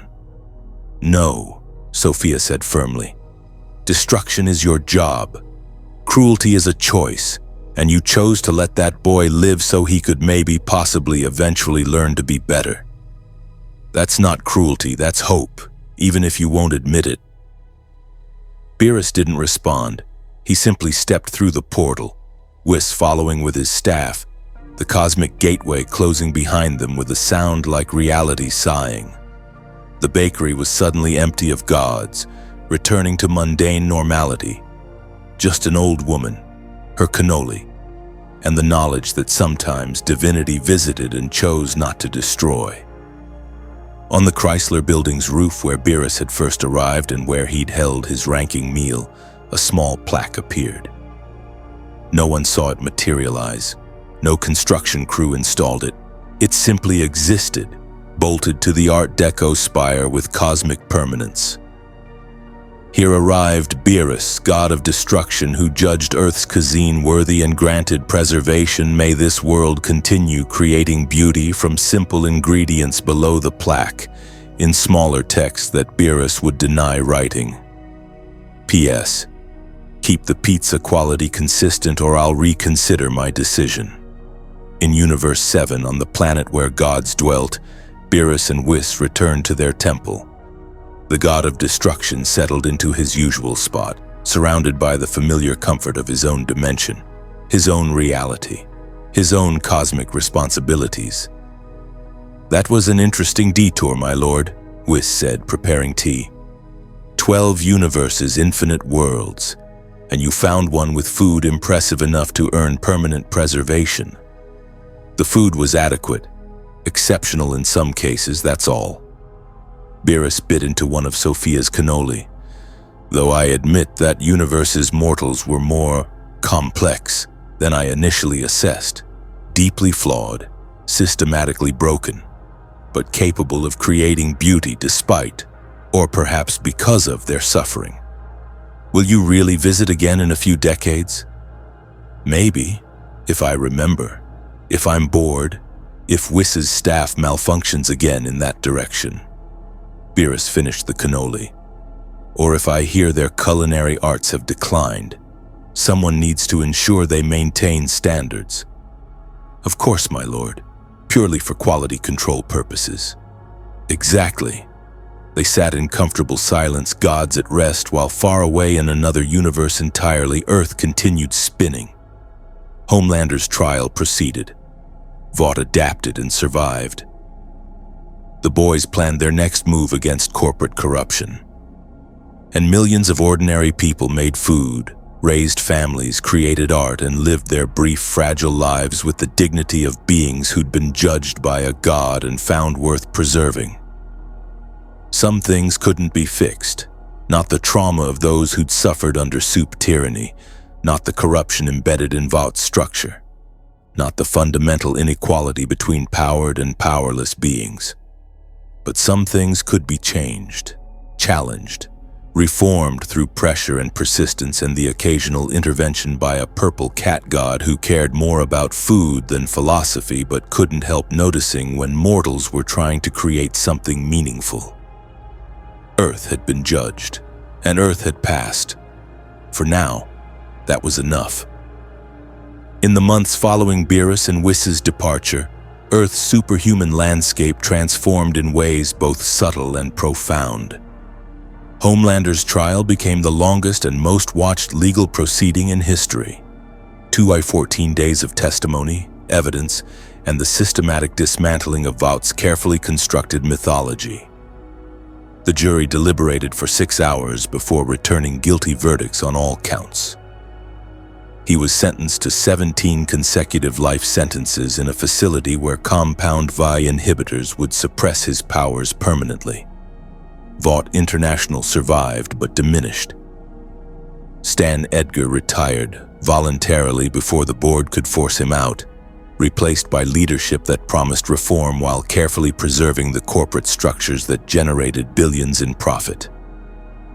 The 7 continued under Starlight's direction, with new protocols requiring independent oversight, psychological evaluation, and accountability mechanisms with actual enforcement power. Compound V remained legal but heavily regulated, available only through approved medical channels rather than distributed to infants by corporate-sponsored superhero programs. The boys transitioned from vigilantes to consultants, working with federal agencies to investigate soupy crimes and corporate corruption. Butcher struggled with peace, his vendetta satisfied but leaving void where purpose once burned. Huey and Starlight's relationship deepened, built on shared trauma and hope for better systems. MM found stability, finally able to focus on family rather than revenge. Frenchie and Kimiko discovered that love could exist even for people damaged beyond repair. And throughout New York, throughout America, throughout Earth, people looked at their soups differently. Not with blind worship or reflexive fear, but with critical awareness that power required accountability, that strength without wisdom was just violence, that heroes were made through choices rather than genetic enhancement or corporate marketing. Ray's Pizza expanded to 3 locations. Takeshi's ramen shop earned its first Michelin star. Sophia's bakery became a pilgrimage site for food tourists who'd heard stories about the grandmother who'd served cannoli to gods. Doña Carmen's mofongo recipe was featured in culinary journals, preserving her family's heritage for future generations. And on the Chrysler building's roof, that mysterious plaque remained, resistant to weather, vandalism, or removal. Tourists photographed it. Scholars debated its origins, and occasionally, very occasionally, someone would report seeing 2 figures on the spire at dawn, a purple cat-like being and a white-haired companion, though these sightings were dismissed as urban legends or clever hoaxes. Earth had been changed by forces beyond its comprehension, humbled by power that made its strongest beings look like insects. Reminded that in the vast cosmic hierarchy, humanity's position was far lower than its ego suggested. But Earth had also been given a gift, the knowledge that even gods could be impressed by mortal craftsmanship, that beauty created from simple ingredients could justify an entire planet's existence, that trying to build something meaningful despite corruption and suffering was, in its own way, divine. The universe contained 12 universes, infinite worlds, countless civilizations. And on one small planet in a dimension outside that structure entirely, broken mortals continued making pizza and ramen and cannoli with the dedication of beings who'd learned that gods noticed quality. That was enough. That had to be enough. Because some things couldn't be fixed, but some things were worth preserving anyway.